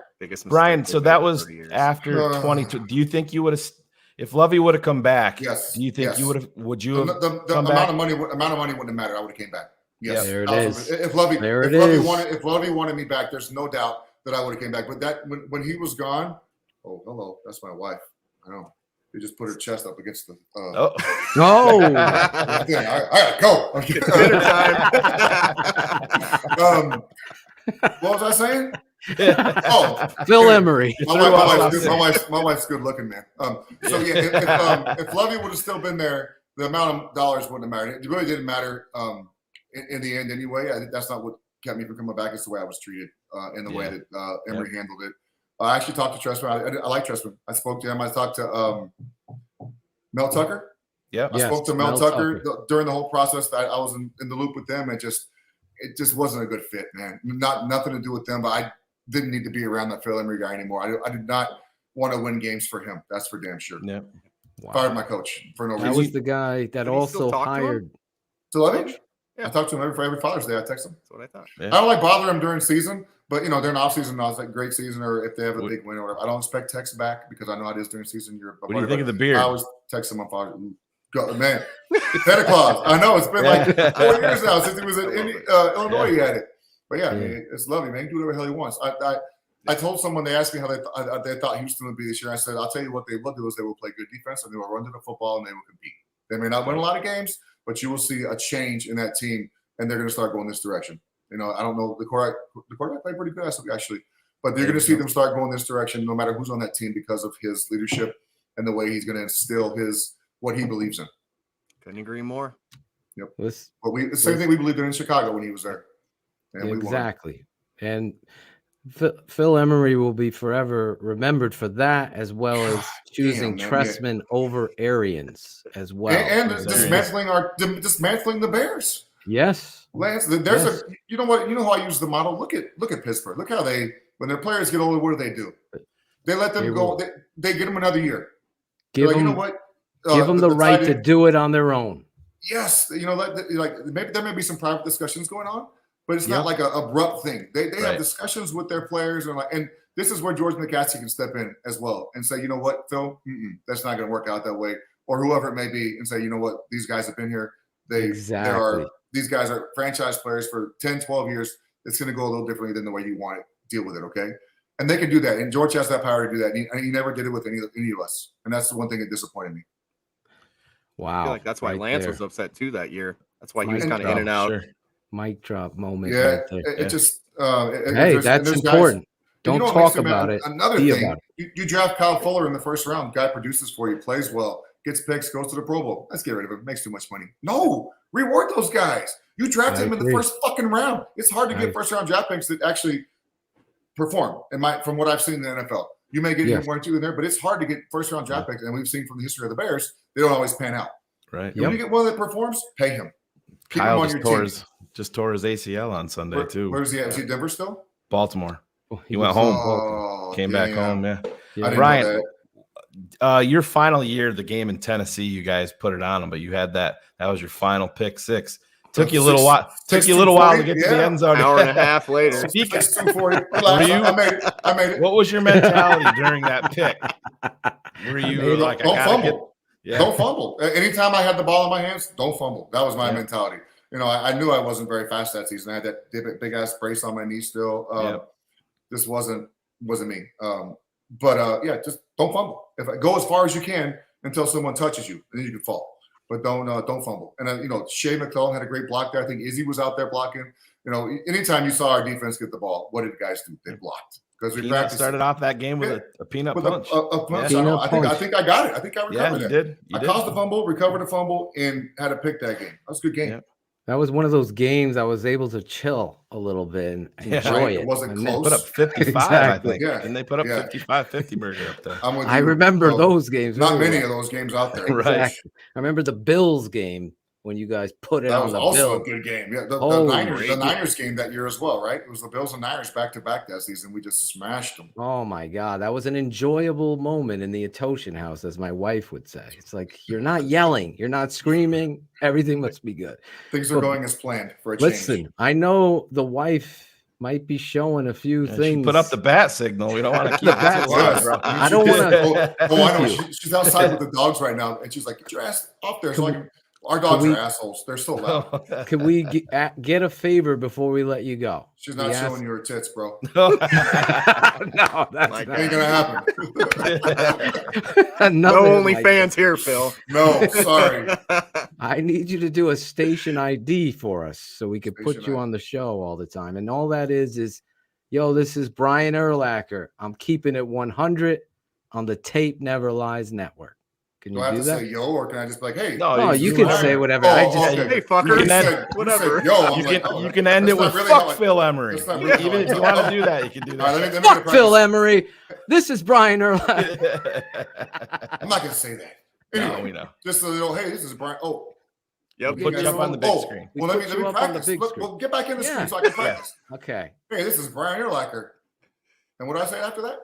Hall of Fame linebacker from No. your The Chicago. other shit He that you doesn't want me to like say. all that Jesus, shit. Brian. He wants Well, you guys Brian Urlacher. I'm keeping it 100 Yeah. Oh, 100. Keeping it real. on the Tape Never Lies Network. Okay. Tell me where to go. Okay, put them up on the big screen. I'll count you down. 3, Okay. 2, 1. Hey, fuckers. This is Brian Urlacher, and I'm keeping it 100 on the tape lever. Oh, hell. that was perfect. Fail. The It took- tape Dude. never So, lies. The tape Akeem never Hicks lies. did this would've been 8 one of the times. best. All right, well, I'm going to Akeem read that. Hicks. Get me back up there. Akeem One more Hicks time. has Hall of Fame. Here we go. 3, 2, 1. Hey, this is Brian Urlacher, and I'm keeping it real. Oh, no, I'm not keeping it. Jesus. Keeping it 100. 100. 100 shit on the tape Keeping lever. it Do it again. 100. Do it again. All right, here we go. 3, 2, 1. Hey, this is Brian Urlacher, and I'm keeping it 100 on the Tape Never Lies Network. There you go. There it is. Third Are time. you time's a happy with charm. that Third one? time. You Shit. happy His with wife's that like, one? what the fuck is he doing? Right. I know. Yeah, I got it. Brian That was a good one. That Urlacher, was. thank you so Thank very you. much. That We was got to do this more, Sort man. of fun. Sort of fun. All right. Sort of? fun. I hope like you- talking about shit, so it's pretty fun, actually. I talked to Dusty Dvorak this morning on his show. Oh. That was fun. Him and Danny Dusty. Kmet. Love him. Love Dusty. He's How killing good it. love is that dude look on Dusty. TV when He's he calls fucking games? It's killing like, it right oh, he's now. the best. He's like 245, got like 46. Shane got a pounds. Dusty up, man. Dvorak I jersey. still have a Nice Chicago haircut. Bears Dusty Yeah. Dvorak jersey. Also, He one of my believed favorite in teammates. Dusty. Oh. Yep. So did I. Hey, when Dusty came into the Oh, huddle, if it he was didn't like, get hurt. pay attention. I had another guy that if he didn't get hurt, Oh, could have, would my have, should God. have. Great. Same Are here. you Tupac or Biggie if you were to choose? What do you think? Come on home, Brian. Tupac. Yes, sir. I grew Yes, up- sir. we grew up listening to Biggie was like an afterthought. He came in later, but I was, and I remember going to college and all the guys, you know, early on you get the locker room music. I was like, I like this. And then at the end of my career, that's all I listened to. Yep. There you Pregame, yeah. What It's about fun. Marvel or DC? Marvel. There you go. There you go. iPhone or close. Android? iPhone. The blue. I can't stand it when Yes. I get and I get the If we get a conversation, green, and there's a green guy, and I'm like, Yeah. get the green guy out of here. Get him an iPhone or get Ellen. You have the green. yes, Yeah, Alan's see? a green. I'm You know pointing at it. you. You can't see it, I'm but I'm pointing seeing at green. you. Yes, you have a green text. Later, I want Alan. the Get him green. out. Oh, Get him out. Get piss his off, ass Alan. out. Man, green guy gone. Yeah, he's gone. He's gone. What's the other one we asked? Xbox or PlayStation? I don't even know if you use it or not. Neither. I don't know what the fuck that is. Yeah, my son plays one of them in his room. I don't know what it is. He's good at it. Actually, yeah, real quick, before we do let you go, speak on your son, because I know that I've been watching some of his highlights, man. My man's figuring Pretty out how to play impressive. some football. Yeah. Yeah. Oh, are you a proud dad? I am a proud fan and a dad. Just watching my dude bust his ass. You know, that's all I care about. He has fun. He's done all the steps that he needs to. He plays at the best school in Arizona. He plays at Chandler High. He started at a different school 2 years ago. Started as a freshman at corner, little guy. Yep. And we moved, and I said, you can stay at this school, or you can go over here. I said, if you go over here, there's a good chance you may not play. maybe not just this year, or next year, or the next year after, because they got some dudes. They got like 10 guys go D1 every year. He goes, I want to go there. I want to compete. I said, all right, let's go then, man. And last year he sat out half the season, played special teams when he was able to get back eligible from the transfer. This year he starts. The first game of the year, he has a 90-yard fumble recovery touchdown. That was good. That was good and all, but the way he was hitting people, I mean, he played corner at 145 pounds his freshman year. Now he's a junior, about 185. Wow. I was worried about the physicality. I'm not worried anymore. This dude will run through people. I mean, he loves the contact, man. You just don't know. Some guys have it. Some guys you worry about. I don't worry about him. Last week he had his first interception. His team's good. So their quarterback is Dominic Raiola's son, Dylan, the number one quarterback. He's going to Ohio State. Kid's a badass. He makes all the throws. He's 6'2", 220. Looks the part, acts the part. Dominic's one of their coaches for the O-line. He wants to keep his son upright, so he's coaching the O-line to keep him better. But yeah, I'm proud of him. You know, he plays hard. I don't care about. And Coach Babbage came to his first game in San Diego, and Babbage goes, "Man, he runs to the football." Best compliment you can say right there. He goes, "He's always finishing." He goes, "Brian, he's always finishing at the football." I said, "Fuck yeah, he is, Bob. He knows better. You know, he runs to the football, and that's. I mean, as a dad or you just want. That's all I ever say. I said, I don't care if you fuck up. I don't care if you make a mistake, mistackle. Run to the ball. That's what Bronco Mendenhall taught me that in college. Lovie kept that in the NFL and brought the same way. Just run to the ball. Good things will happen. That's awesome. And my daughters are amazing too. My daughters are badasses too, by the way. Both of them. Yeah. There you go. Your daughters, where are they? They're in college? My oldest is a senior at KU. She's going to graduate in May. She's going to go to law school. Nice. Look at you raising lawyers. Yeah. So she's smart. Maybe she can help Roquan out. Be his agent. She actually wants to do sports law to make fun. There you go. There you go. See? And my other daughter, Rai, is a senior in high school. She's a badass skateboarder. She's so cool. She just they're all three so different. I love it, man. They're just they're fun. We have a good time. I'm very fortunate when it comes to my kids and just their personalities and how kind they are and the way they treat people. Where do you keep the snake that goes on your golf cart that you scare the shit out of everybody with? Zeke stays in my bag and in the bag. He got a little nest down there inside of my bag. And then when the time is right, Zeke will let you know he's there. Well, I play golf today, but Zeke didn't come out today. I was too serious on the golf course today, so he didn't get a chance to come out. Nice. Well, we thank you so much for your time, man. We got to do it again. You let me know. Alan, the green guy, has my number, so just get it. There he is. Oh. He's back. I want to make sure we send him the intro that we produced for him. I'm going to send you that link for the Cutler Pussy stuff too, Brian. I got you. And I'm glad you Never spoke on that. You kept it 100. Good question. We also want to send you some swag. Nice. I'm a big swag guy. Yeah. So we're going to get that out to you as well. We'll yes, get TGIF. your address. Yeah, TGIF swag. I like that. Yeah. TTNL. We love you, Brian. Yeah. We're talking to y'all. See you later, Brian. All right. Brian Urlacher, former Bear. Wow. Awesome, What a moment there. That was a lot of fun. Oh, yeah. You know, you go into these not really knowing what to expect. You know, we talked about it when we had Chris Emma on. We were scouting him a little bit. The first time we had Chris Emma on in the background, I remember texting Phil. I'm like, man, Emma doesn't look like he's happy. And then he came on and it was a home run. But man, Brian came out the gate full of fucking energy, busting balls and going back. I know Phil was taking some flack in the chat room from some people, you know, about the back and forth with Nagy. But that's exactly what we want. Nobody backed down. There wasn't about, you know, nobody was disrespecting anybody or anything like that. And Brian went against a couple of the things that we said, and we went back with what we thought. And that's exactly what TTNL is all about. And man, what a budding relationship here with Brian Urlacher in this network, man. Bratcher, big ups, bro. Locking that one in. Man. Gotta. Oh yeah. It's always about building. We'll get you a book of good questions to ask, so you don't fuck that up again. I gotta tell you guys one thing about him though, and this is something you don't know, that he's the same damn guy. Oh yeah. Off camera that he is on camera. Yeah. He's genuine with his time. He's gracious. He's fun to talk to. Go back and forth on texting with him. He's a delight, man. He's a great dude. He really is.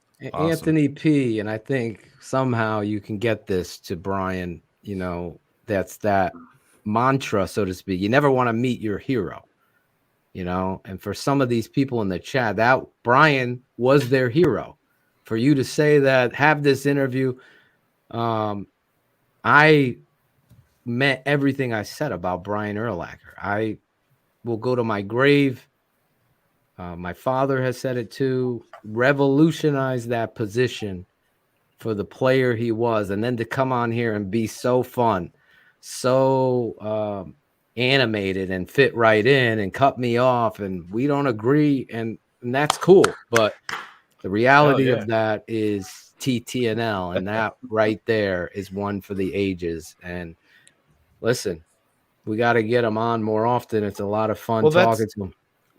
Just to wrap that part of it up, Phil, these guys, you don't know somebody to Brian's level. I mean, if you would have told Alan, I got 12 minutes, we would have said, all right, cool. Yeah, it's 12 more minutes than we had. This dude's like, nah. I'm like, I don't know how much time we got.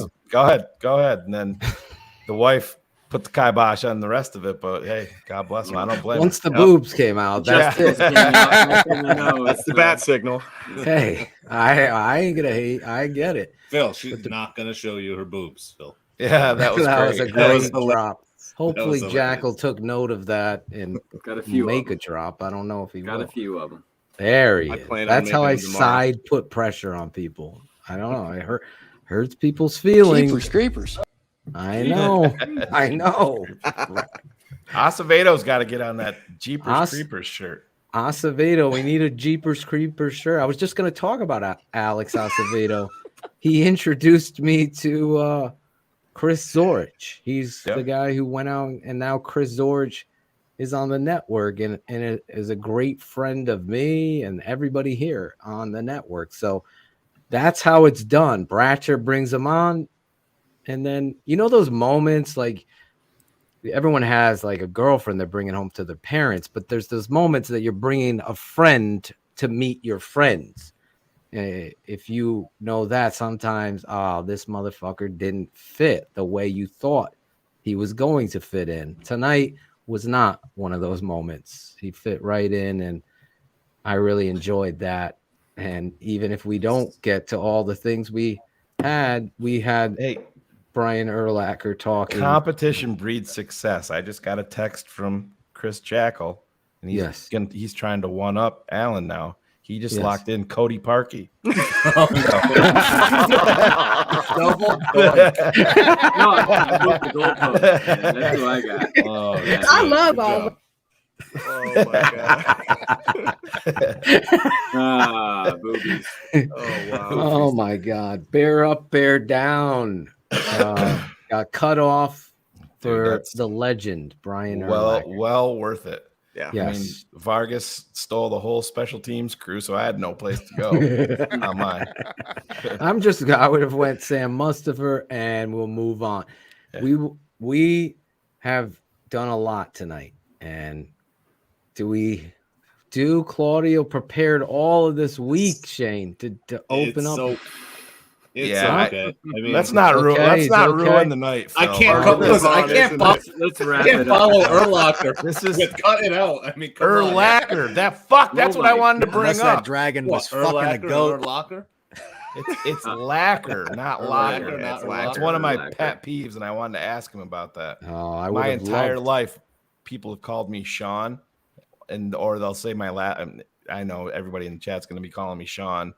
Or my last name, they always put an H in it, and they'll say Marshaw. I'm like, there's no fucking H. Remember, Rank was doing that for a while. Mm-hmm. Oh, and then when I invited him on, I'm like, that's not my name. Marcel. Yeah, Marcel. He's never forgotten it. Now. What? Now all the fucking comedians in the YouTube comments. Hey, great interview, Marshaw. Yeah, that was a good joke. Shayne with no Y. I'm just a fan. We should. He loves Phil Emery, though, huh? That. Oh boy. Oh, he took a really, I think, an underlying point should have been made. He put a lot of pressure on George McCaskey. Yeah, 239, saying he wasn't a stand-up motherfucking guy when it came to us players, and I think that should be noted. Creepers. Yeah, exactly. It should be. And there was a lot of things to unpack there with the Brian Urlacher interview. If you're just tuning in, you'll have to go back and check it out. Another moment in TTNL history. We will do a real quick bold prediction. We're not going to play the whole up? You don't want to do song. a quick bear up? We only did bear down. No. No. I think I'll give one bear up. Mine was who was it going to be? Yeah. No, mine was going to be St. Brown. Okay. Let's go around real quick. Yeah. Right. Mine was, if you go back, and I think it was Weeder that pointed it out, but I made a note of it live, was on the Pettis touchdown. He doesn't make that block. Pettis doesn't score. And then do you score? That's you never. Well, it's Chicago. Never you never exactly. know, and that is and then scoring a touchdown. So that it's little things like that matter. So that was going to be my bear up, Equinemius St. Brown. Okay, let's go to Cherie, the lady bear. My bear up is Dominic Robinson. Nice. That's a nice one. Ivan Vargas. Cherie, have you seen the new Matrix? I've already interviewed the guy, so I don't have that many questions. Yeah, but not everybody knows that, Alan. You know, didn't that come out like fucking 6 months ago, dude? Like, no, I'm talking the first one, dude. He's talking about all of them. Ratchet's like pre-gaming. I'm gonna blow the fucking roof off this place. Give me some fucking names. I don't have anything else to fucking talk to him about. I mean, he's a dude for me. Like, we've already had these conversations, man. Oh man, I don't give a fuck that he smokes weed. Oh, Ivan, your bear up quick. My bear up is Braxton Jones. I think he did a good job on Nick Bosa. I think it's going to be. He's played terrible. I think he did a decent job for a rookie. I think he did a decent job for a rookie. He's going to be asked to do it a lot more, and he's going to have to get a lot better real fast. So I'm going to go ahead. Braxton Jones trending up. Okay. He's putting a positive way on it. Christopher Octavius Jackal. Is that really your middle name? Octavius. Yes. He doesn't want anyone to know. Begins with an E. Octavius. Edward. That'd be much better. No, that's Charlie's middle name. Eric. No, it's actually German. It's Erwin. Erwin. Yes, he's sir. got one of those middle names like mine starts with an L. Lionel. No, I remember. Lionel. I remember. Now I lost it. Hold on. Any guesses? Go Claude. Wait. Lawrence. Lloyd. You think it's Lawrence? Leon. You think it's Lloyd? Leon. Fucking Leon and Lionel. Whoa, what a feeling. Shayne's dancing on the ceiling. Who is it? Lamar. Oh, Cherie got it. No, Phil got it. I'm Lawrence. Lawrence. Okay. Yeah, I was born on I was supposed to be Shayne. I was supposed to be Shayne David, but I was born on my grandfather's birthday, and he was Lawrence. So, that's how it happens. Lennox. Yeah, Lachavius. Lester. Claudio's middle name is Goombats. Hey. Poor Claude's banner didn't have the effect on Urlacher that he thought it was going to. Everybody was like, what the fuck is this guy having this Packer shirt? Shit. I wanted to ask him about Packer Week. I didn't get a chance to ask him about Packer Week. To take you guys behind the scenes, all the listeners, Claude was the first one in the studio tonight, and I popped in, and Claudio's like, do you think I could ask Urlacher about getting fucking destroyed by Jerome Bettis? Or oh my God, I don't know how this dude's gonna be. I mean, once I saw him talking, I'm like, all right, this dude's cool. And he brought it up on his own. Then Urlacher went there, and I instantly looked down at Claude. He was like, "What the fuck?" It was so great. No, I was like, nice, I did throw you under the bus. I was like, "Yeah, he was gonna ask you about that Bettis." I honestly was not gonna ask about Grossman, but it was kind of cool for him. I had to ask. I had to get you on. There is no script. That was great. Shayne, I honestly didn't write one question tonight. So no, you guys listen. You guys did a great job asking questions for real. That Didn't was write a question, Phil. That would be the first time either one of us would have written a question. I had back in the past, in all truth, I would write down things that I didn't want to forget because I have a habit of like Packer. I gotta yell at Jackal tomorrow. Bratcher fucked this up. You don't need to write that down. We all know it anyway. Jackal, bear up. You got it. I'm just gonna go with Khalil Herbert, taking care of the ball, getting 6 when we needed it, and I'm just rubbing it in. I'm sticking with these guys are. Anybody burying David Montgomery? I'll say this: I'm not burying him. Watch the tape. Every handoff in the gun, for God's sake, he's getting hit in the backfield. Whereas the 3 plays in a moment, this dude Khalil is getting nice holes that are there. And I'm sitting that third down that he had that big run on. There it is. Fucking Montgomery would have took that to the house. I'm just telling you the truth. This Claudio, should we let Jackal in on the secret that happened last night while you guys were on there? I don't know what you're talking about. So you guys were talking. You guys were talking about Montgomery, so I text Claude. I'm like, you got to get Jackal to double down and saying that he's going to bench Montgomery so I can screen grab it and use it for the show tomorrow night. This is how we're going to use the show. We wait like 6 minutes. Then Claude's like, so real quick, just to recap, Jackal. Little fucking snitches over here, Dad. Well, really, Jack. First class sitting, Monty. would never have happened if it wasn't. See how it is. It's all good. I love the rivalry on the fantasy football show. But yes, Claudio, you have a bear up. Yeah, Jalen Johnson. Dude, this there kid you stole mine. Shit. This dude brought the peanut punch pack. I mean, what else can you say? This kid is starting off the season like he left off last one as one of the best cornerbacks. But does in the he league. lose your bear up when post game he says he wants to bring back Club Dub? I'm like, nah, dude, just shut up with all that. Go play football. Don't worry. Go earn some. Yeah, I earn definitely some Club Dub. Yeah, I agree. I don't think we need no Club Dub. They bring that back. I don't think Eberflus will let it slide, but I'm going to be upset if they do. Yeah, we'll see. Listen, the tape never lies. So if become a patron and watch the tape, and you'll see the. I'm truth sitting, Monty. Yep. That you would never do that as a coach. For Even fantasy, you know what? to To coach, fucking, to Coach Eberflus's credit, he went out and said the same thing I'm telling you. Yeah, well, there were holes in that, and we'll just leave it at that. I'm starting to understand what they're trying to do. Let's see if they're able to put it together. This offensive line is going to be critical up at Green Bay and how they handle that.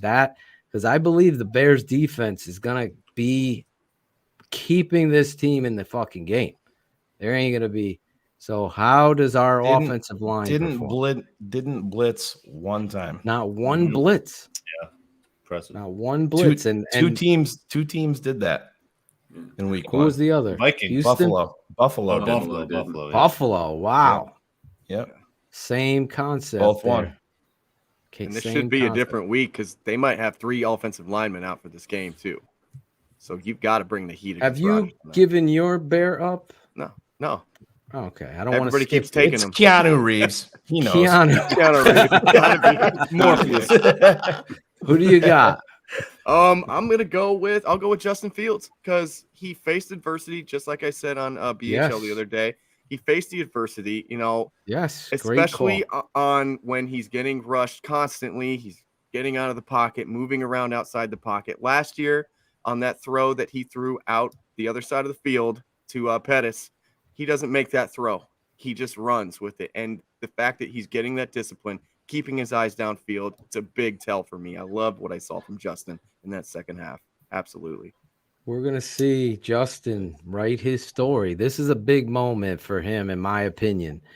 Second year, a lot of pressure on you. You're going up against Aaron Rodgers up there with a new coach. You're coming off a big win where in the second half, you turn some things around. He's got to build on his confidence. There's a lot of things he missed. And tomorrow, If you're a patron or not one and you've been on the fence, I don't know what the fuck you're doing. Be a friend, as Jackal said, tell a friend. And also, I'm going to quote Jackal again. I love it. I fucking love it. Eric Kramer, myself, will be breaking down Justin Fields tomorrow with the tape. That'll be a lot of fun. Bear up. And what? Real quick. And tomorrow night. Tomorrow night, yeah. Is the last night of the unlocked version of Cars Keys. The last night. Yeah, so tomorrow night will be unlocked for everybody. But then starting next week, Cars Keys is going to be locked up and become patron only.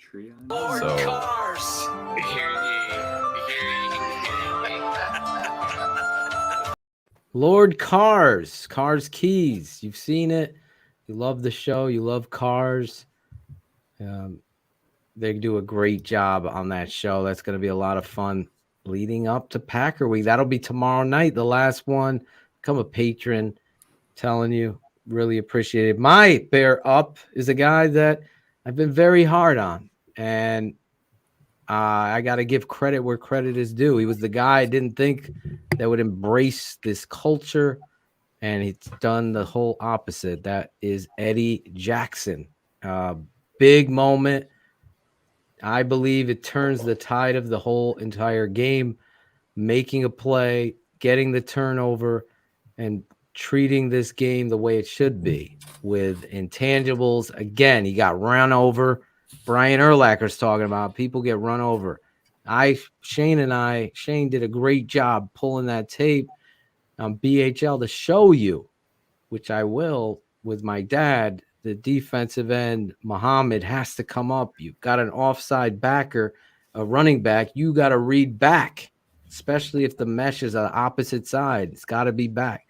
And he doesn't. He goes down, and thus they go outside of him, and that creates the gaping hole and so on and so forth. But Eddie Jackson played a very good game of football. There's the other play that I want to highlight, and I will on the patron side. Eddie coming up and just filling a lane and putting himself for the team. That's what I want to see. Forget the interception. That was awesome, right? Everyone knows. But there's a play that I think if this is the Eddie Jackson we're going to see, then we're going to be a really good football team. So Eddie Jackson, my bear up. So we're going late into the night. It takes us now. Cherie did her read bold prediction. I mean, if I'm going to root for a team, I want to give it all I got. Next play. Pass. There was no rhyme or reason. Drove down the field. Mr. Montgomery breaks a huge run. If he scores on the run, you don't got to worry. But you do got to worry because he gets tackled at the freaking 15. There was no rhyme or Next play, shotgun.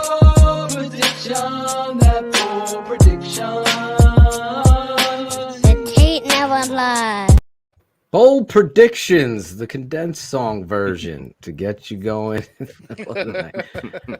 Bold predictions. We're going to go around the horn. You in the chat, or whether you're listening, you listeners don't really get any accountability. Somehow we got to start holding some of these guys that I knew it all the time, Shayne and Phil. No one listens to me. I knew they were going to win 19-10. I knew it. Believe.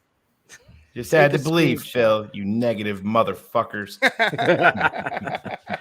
You must have been at the top of your fucking class. By the way, Shayne and I both predicted the Bears to win. I think we both predicted 28-14. I said week. You had to switch it up.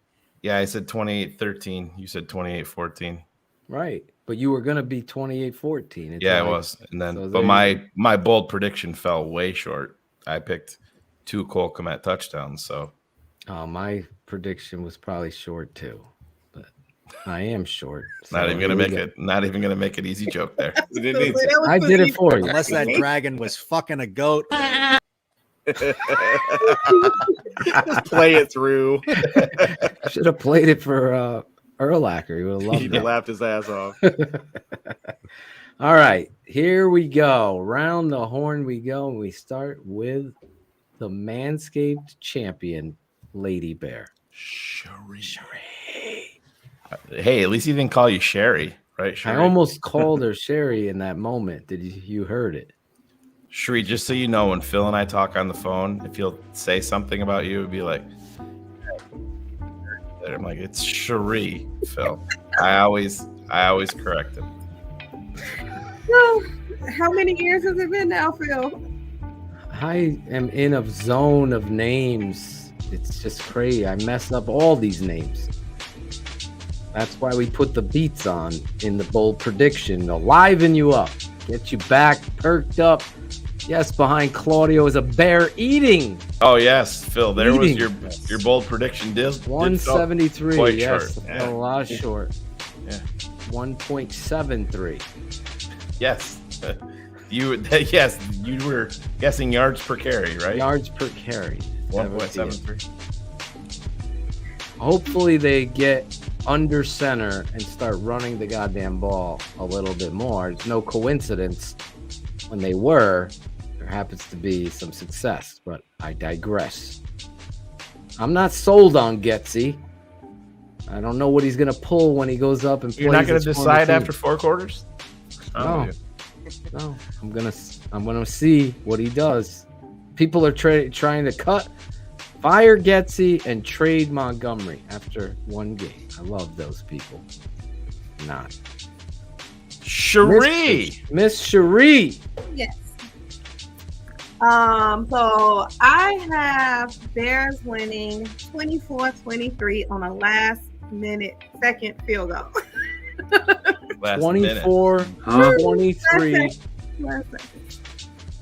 You believe in Cairo Santos. He's gonna be all right. Ivan stole him from me, but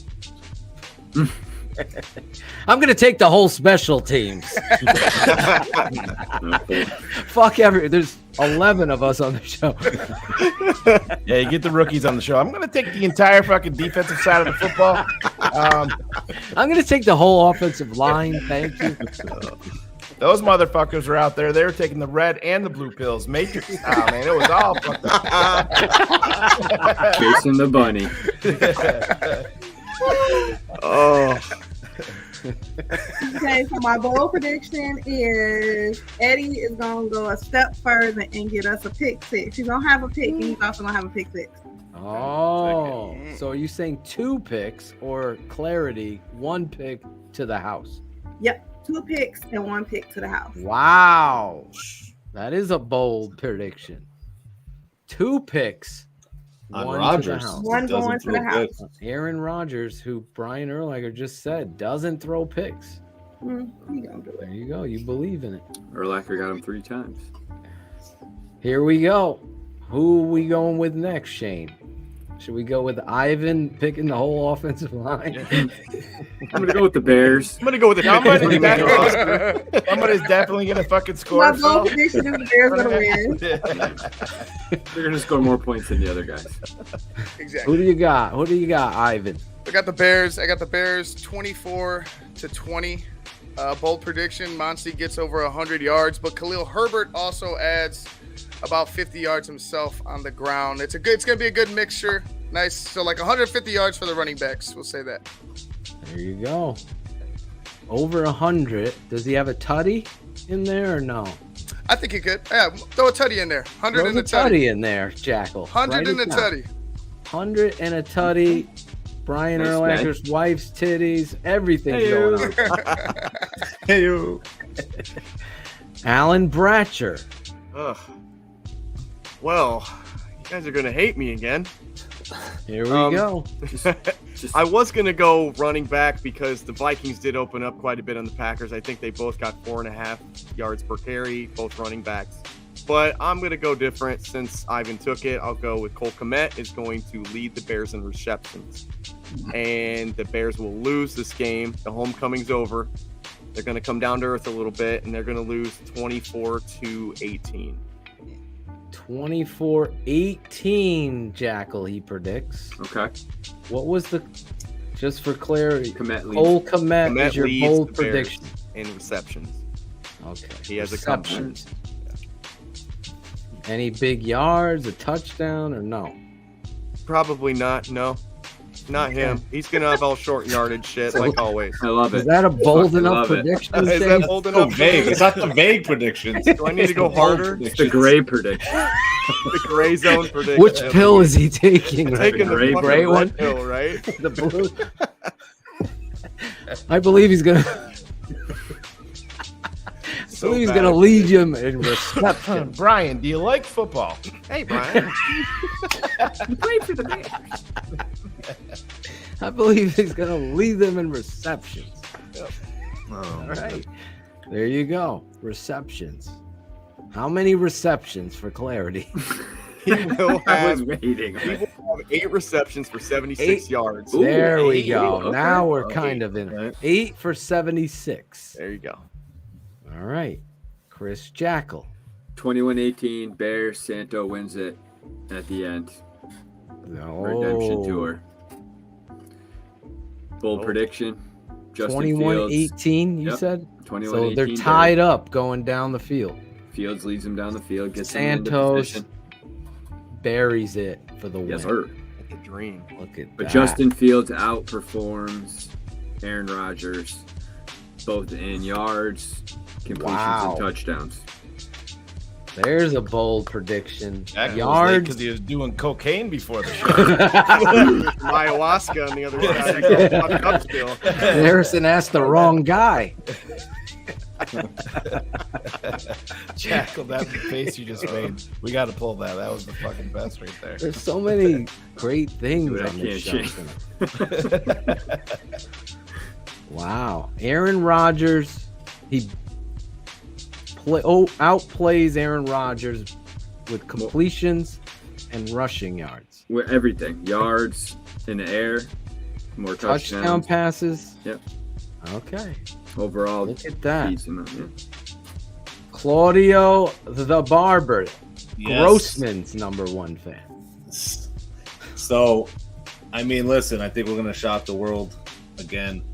21-17. Ooh. Wow. I'm with you, Claude. Yeah, I do. 21-17. 21-17. And I think it's going to be a little revenge game for EQ. Someone just put There it up. it is. Wow. Spotlight. Like, I did not There it even is. look at that shit. For real. There it I is. think 5 catches, 50-plus yards, 50-something yards, and a touchdown Ooh. for EQ against his old team. Oh. And Peter Bukowski can suck it when that happens. Oh, Get it, there Oh, Claudio. shit. Get it, I Claudio. can't wait. Can't wait. Claudio. Claudio's got his tweet thumbs ready. I'm ready. Are we Come gonna on get the show. Peter on if it? Either way, win or lose, come on the show. There we go. Shayne, what do you got? Man, I didn't realize everybody was such a fucking homer on this panel besides Alan. You guys are gonna hate my fucking score. Yes. Oh, don't There we yeah. go. Thank God. Gonna be Green Bay 34, Chicago 20. Holy shit. 34-20. Get Oh, boat yeah. race. Wow. Yeah. No, they're. Hey, listen, you're gonna see continued improvement from the Bears, but they're not there yet. No.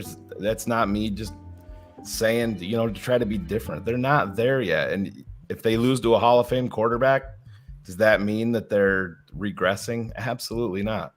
But Christian Watson isn't going to drop a fucking 75-yard touchdown every single fucking week. Actually, you know what'll happen in true Chicago Bears style? He'll have an 85-yard touchdown pass this week. That's usually what happens. But He's a very nice dick. That the Bears are going to show continued improvement. They're just not, in my eyes, they're just not there yet. Green Bay's got their thing going on. They have plenty of questions, but end of the day, it's Aaron Rodgers. I love this defense and where they're headed. I just don't think it's time for them to go up to Lambeau. If they do, I mean, hey, I'm going to be the happiest person on BHL. I won't even be pissed off that I got to get up 90 minutes after the show's over to go to work. But bold prediction, I think you're going to see a big bounce back from number 32. Yeah, David Montgomery. There it is. Jack Jackal's sitting them, but yep. I think he'll have 2 rushing touchdowns, and he's going to have a 32-yard rushing touchdown to match his jersey number. Look at that. Okay. Defining it. There's the Jackal OK. You're paying attention. That's becoming a thing. It's not quite Acevedo t-shirt ready yet. Okay. Everybody took our t-shirt idea and ran with it. We got to be quicker. Got to be quicker. Where's we don't have any. We got a t-shirt designer. Where's Nick? Where's my boy Nick Welsh? If you're a designer, quick designer, because Acevedo can't design. He's just our guy. Let us know. You want a job? I'm over here. My bold prediction: Chicago Bears 17. Green Bay Packers 20. I'm with Shayne here. I just this offensive line just isn't there yet, and I think Green Bay led by Kenny. I've been down this road too many times to see. It could be what Shayne said. It could get worse. Everything is about that offensive line, and I don't think they're there yet.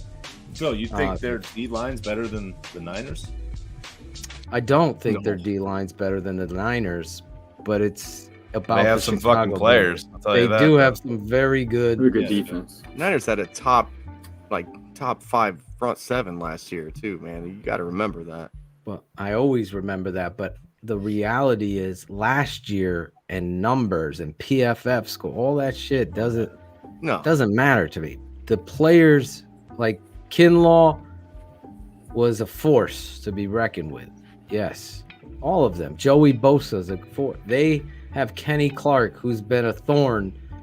Mustafa going against Clark has been okay. What are we doing? That's what's called a mismatch, boys and girls. Exactly.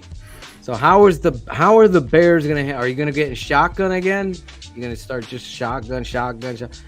This stuff, I gotta see it. I'm not ready to say the Bears are going into Green Bay in a place they've struggled. Behind Justin could define the whole game. Justin could take over the game like Jackal's saying. I'm with Shayne though. Right now, that offensive line is the key to me. And Cherie's guy's got to turn it around. Jackal's reception leader. Cole Kmet. I hope they do. Yeah. I'm 20-17. It's not like I'm thinking they're blowing them out. I think the Bears defense is going to keep them in this game. The Bears offense, that's what I'm concerned with. Justin has to play better early in the game. Shayne, our guy, Brett Mailey, give me the Mailey drop. Somebody. Jeepers creepers. Thank you. He said it. First play of the fucking game. Yeah, first play of the fucking game. I want Cole Kmet at tight end. I want Pringle in the slot. I want EQ over on the right side. And I want Mooney on the left. I want David in the backfield. And I want an action. And I want it to go down the fucking field. I don't give a fuck. Throw the ball down the field. Get the big play. Then we could start talking. Even if it's a straight drop, 3-step fades. Read it. Where's the safety? Find it. If the safeties are going out, hit fucking Cole Kmet down the seam. Start the game off. Throw the ball deep. We've been waiting for this for years. Breaking news. The Tape Never Lies Network. Breaking news.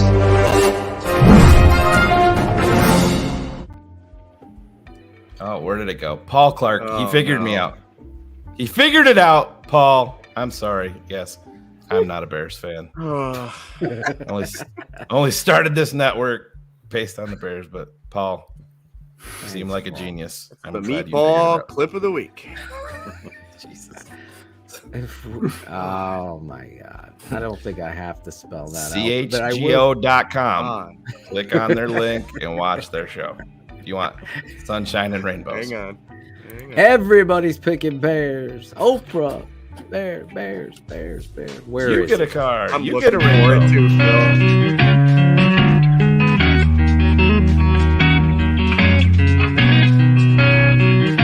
Shout out Tape Never Lies.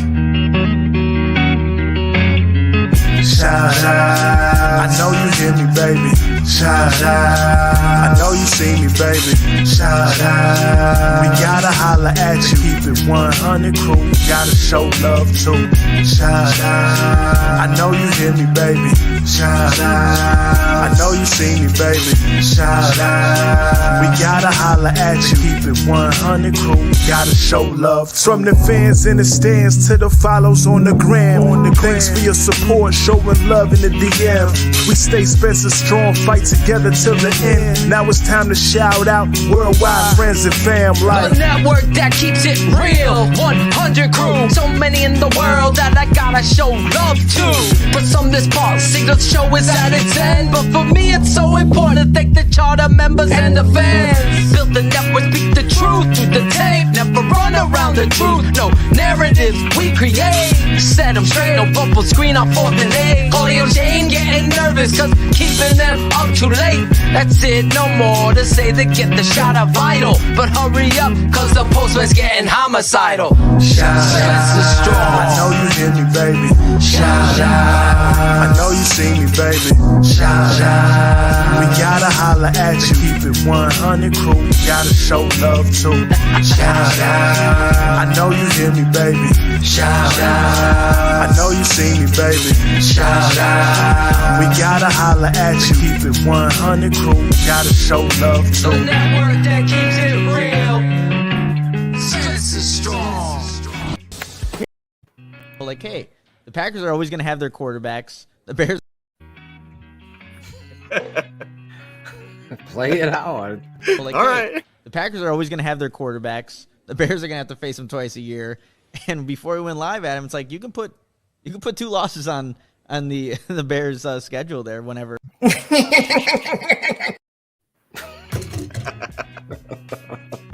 And there you go. Good job. Good job with the drops. Oh, I like that. Claudio. You got anybody to shout out, Claudio? Give you your own stage. I'll do a quick shout out because it's midnight. Shout out to you guys. Shout out to Brian Urlacher, obviously, for coming on and Urlacher. Urlacher. Whatever. Bring him. Listen, that dude is awesome. Actually, I wasn't expecting him to be that honest about everything. That was pretty dope. So yeah, that's it. This going. man, I fucked up. But. This look with everybody on the right is tripping me out. That is different. I feel like it's like Brady Bunch style, right? Not a fan. Yeah. Here's the story. Yeah. Yeah. How's that smell, Bratcher? Put it back real quick.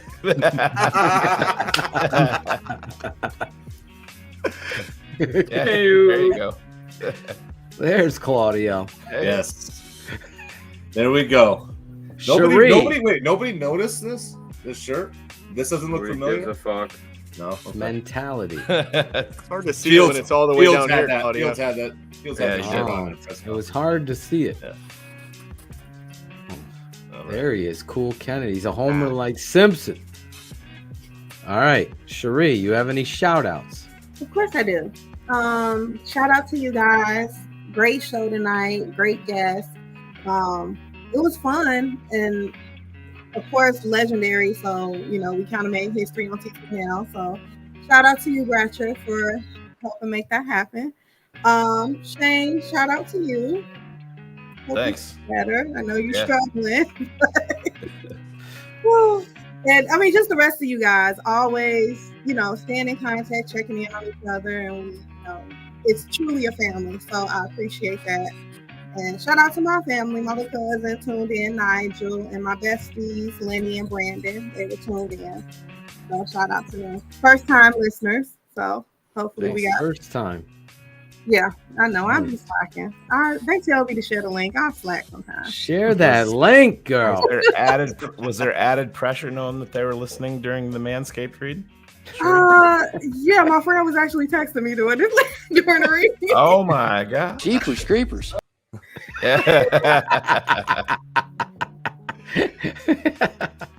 Oh, I love it. I love it. I love it. Waiting for He's overwhelmed. Give me some fucking names. Imagine every week we're gonna understand the Give me fucking some why. fucking names. Bears Hour live right after Green Bay versus Chicago. The oldest rivalry in football. I'm certain I'm gonna be fired the fuck up. I'm excited. Obviously, if we keep on doing promos, we might be able to take this right up to game time. Yeah, might well. That was a 10-second promo. Calm yourself. Calm yourself down. I don't want to forget anything. I didn't play the 2-3 minute one. That anyway.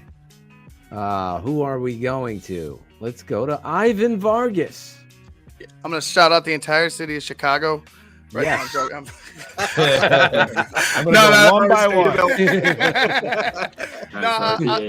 I'm gonna go ahead and shout out Jackal and Claudio. Tuesday show was great. It went smoothly. Not exactly the way we wanted it. We're obviously building, but it was a great show. So I want to shout out those guys.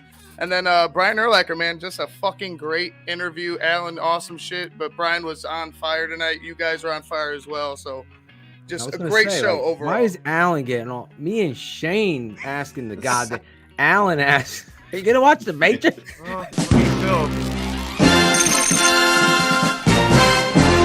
code goes out the door. Claudio hired him to draw logos because he's unemployed. 2,047 logos. Just relentless.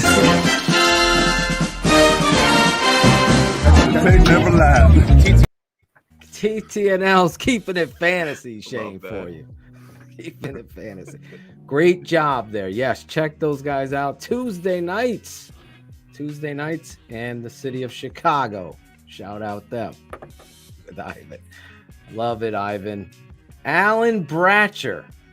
Yo, you're a bad bratch. I'm going to start out by saying, Cherie, I am happy to have you here for a full show.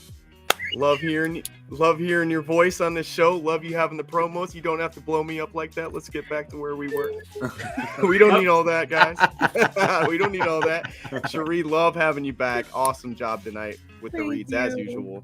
And my boy CK, man, that intro coming in about TTNL, that fired me up. That was well said, well spoken. Shout out to you, man. You brought it like you always do, man. And I say this a lot on here, but man, these fans tonight, they absolutely killed it. I couldn't even keep up in this chat. It was so crazy.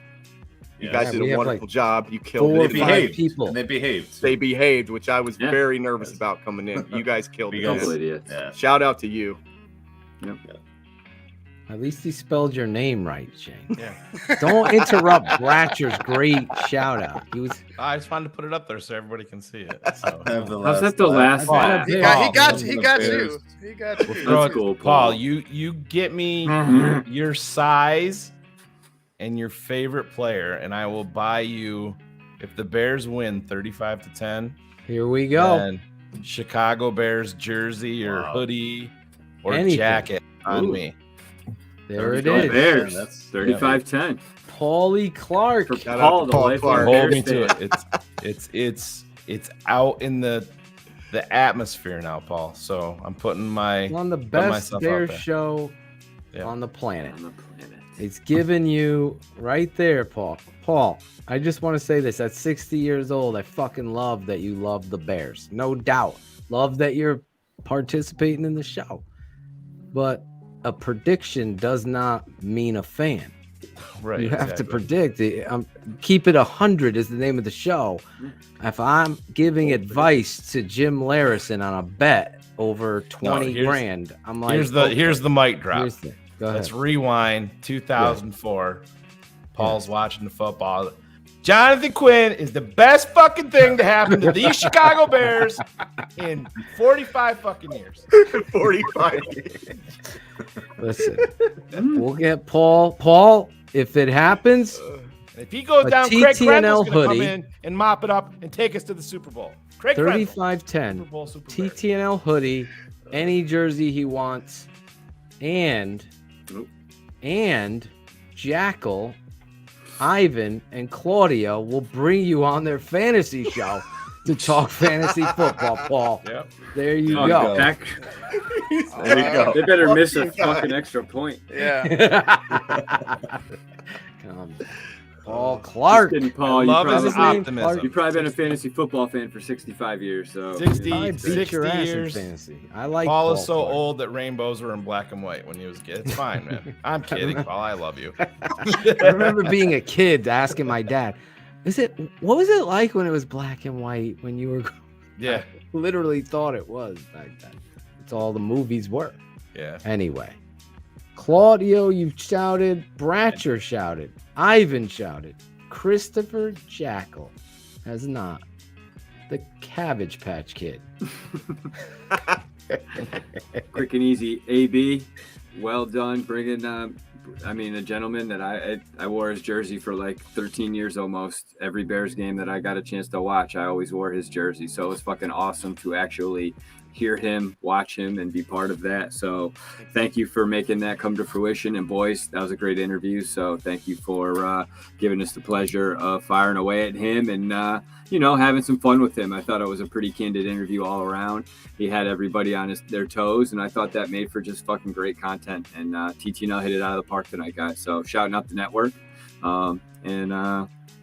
Lastly, anybody out there you're thinking about them, let them know. Shoot them a text, give them a call. You never know what they're going through. So that's it for me. And go fucking Bears and fuck Green Bay.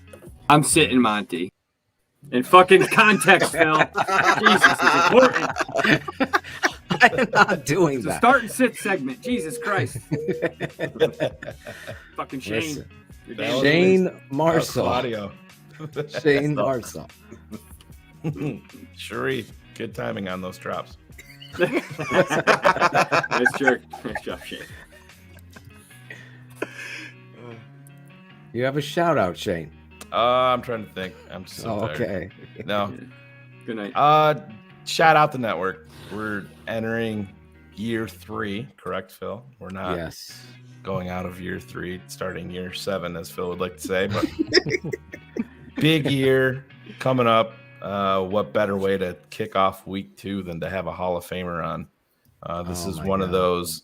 You look back at week 1 for the Chicago Bears, Matt Eberflus's first game. It's always going to be the rain game, however you want to phrase it. And we will always remember that because we ended, our look back at week 1 with interviewing Brian Urlacher. So Bratcher, major props, locking that in. Not going to lie, Phil and I were a little worried last night. You and me both. The time change. I'm like, oh boy. You and me both, dude. I'm like, I was like, what? What? Do I promote this? Yeah, Do I send this stuff out? Am I supposed to send these tweets out? But yeah, no, way to lock it in. Home run. Like I said, I think as the Bears, I think tonight was a huge step forward for this network because I think there's potential for a lot of sound bites to come out of this episode. Bratcher's going to be on it. Right. Ivan's going to be on it. Well, Ivan has other things. I got other things. Yeah, I got something else. Jackal's going to be tomorrow off. I got it. Cherie's going to be. There's a lot to put out there. 100%, Shayne. 100%. Yeah, what a moment. Shout out to you guys. But overall, awesome night. Phil called and asked because I'm a little bit under the weather, as everybody can probably hear and see. But he's like, well, we can reschedule. And I'm like, yeah, that's not going to happen. So you trooped through it.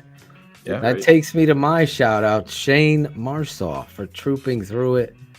We're all dealing with a lot as we embark on this season, and I'll be candid and honest. There has been a lot of stress and anxiety for me personally because the NFL Plus and the NFL and how they handle the tape, how weird that is. For me, that's the paint that I have to paint the picture so I can analyze this appropriately and feel very confident.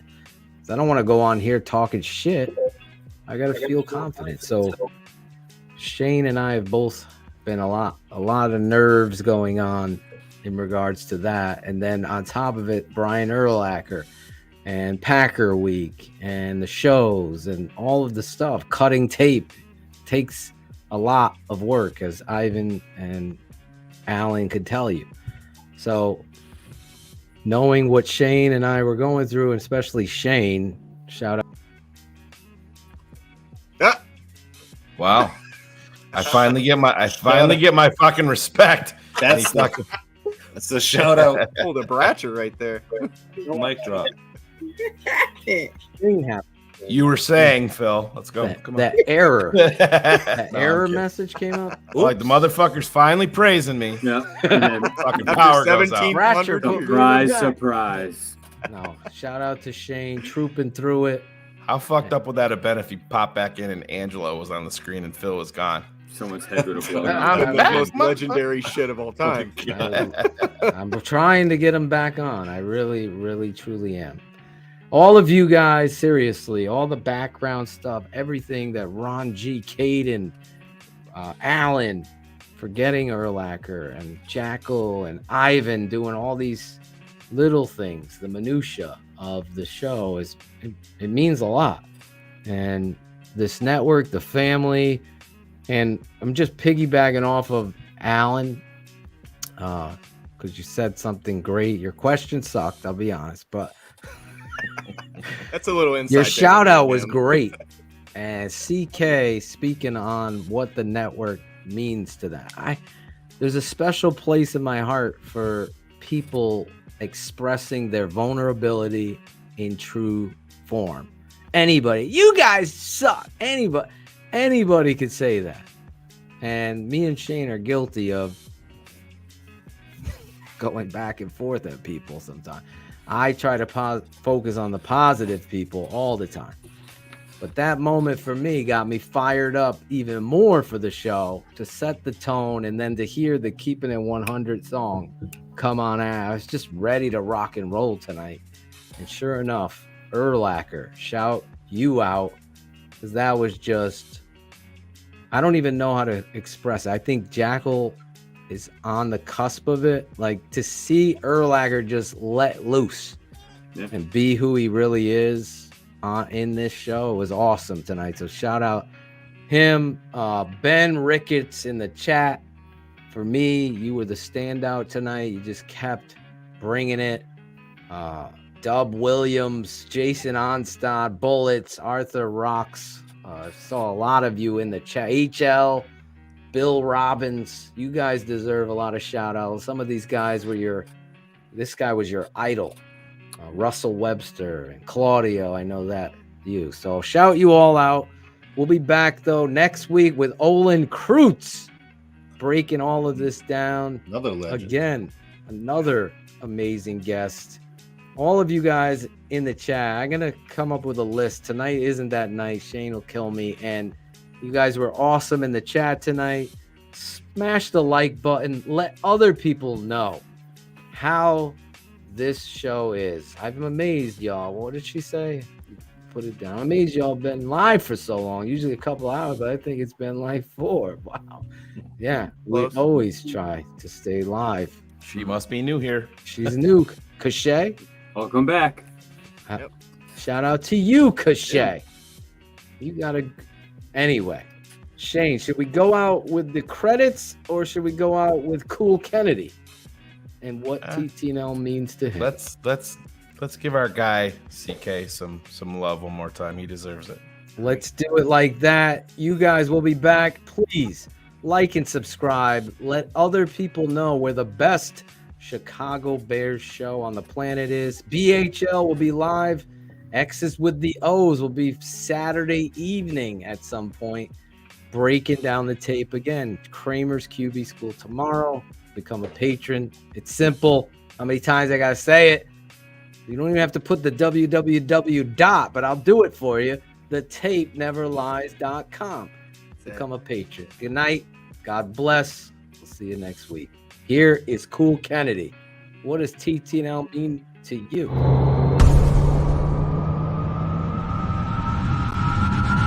TTNL means to me loyalty, brotherhood, common cause.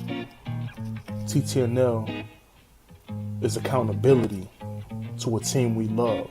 We show admiration for, respect, and we give our time and dedication. And as we all know, time is money in this world. We also give our money to this organization. So we owe it accountability.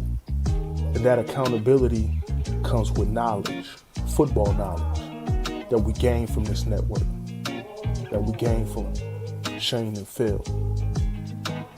And so that's very important to the identity. We've heard this term used so much in this network for the people who matter, and the identity like David Montgomery, fighting against narratives, fighting against lies and deception and deceit from haters and people who wish to move sideways. We come correct, we come with the tape, and we come with truth. This is our badge of honor. TTNL, I had to make my own hat. As you can see, TTNL Football Club, made alternative gear. But I digress. TTNL, to me, means everything that I want to be. It's Cool Kennedy, signing out.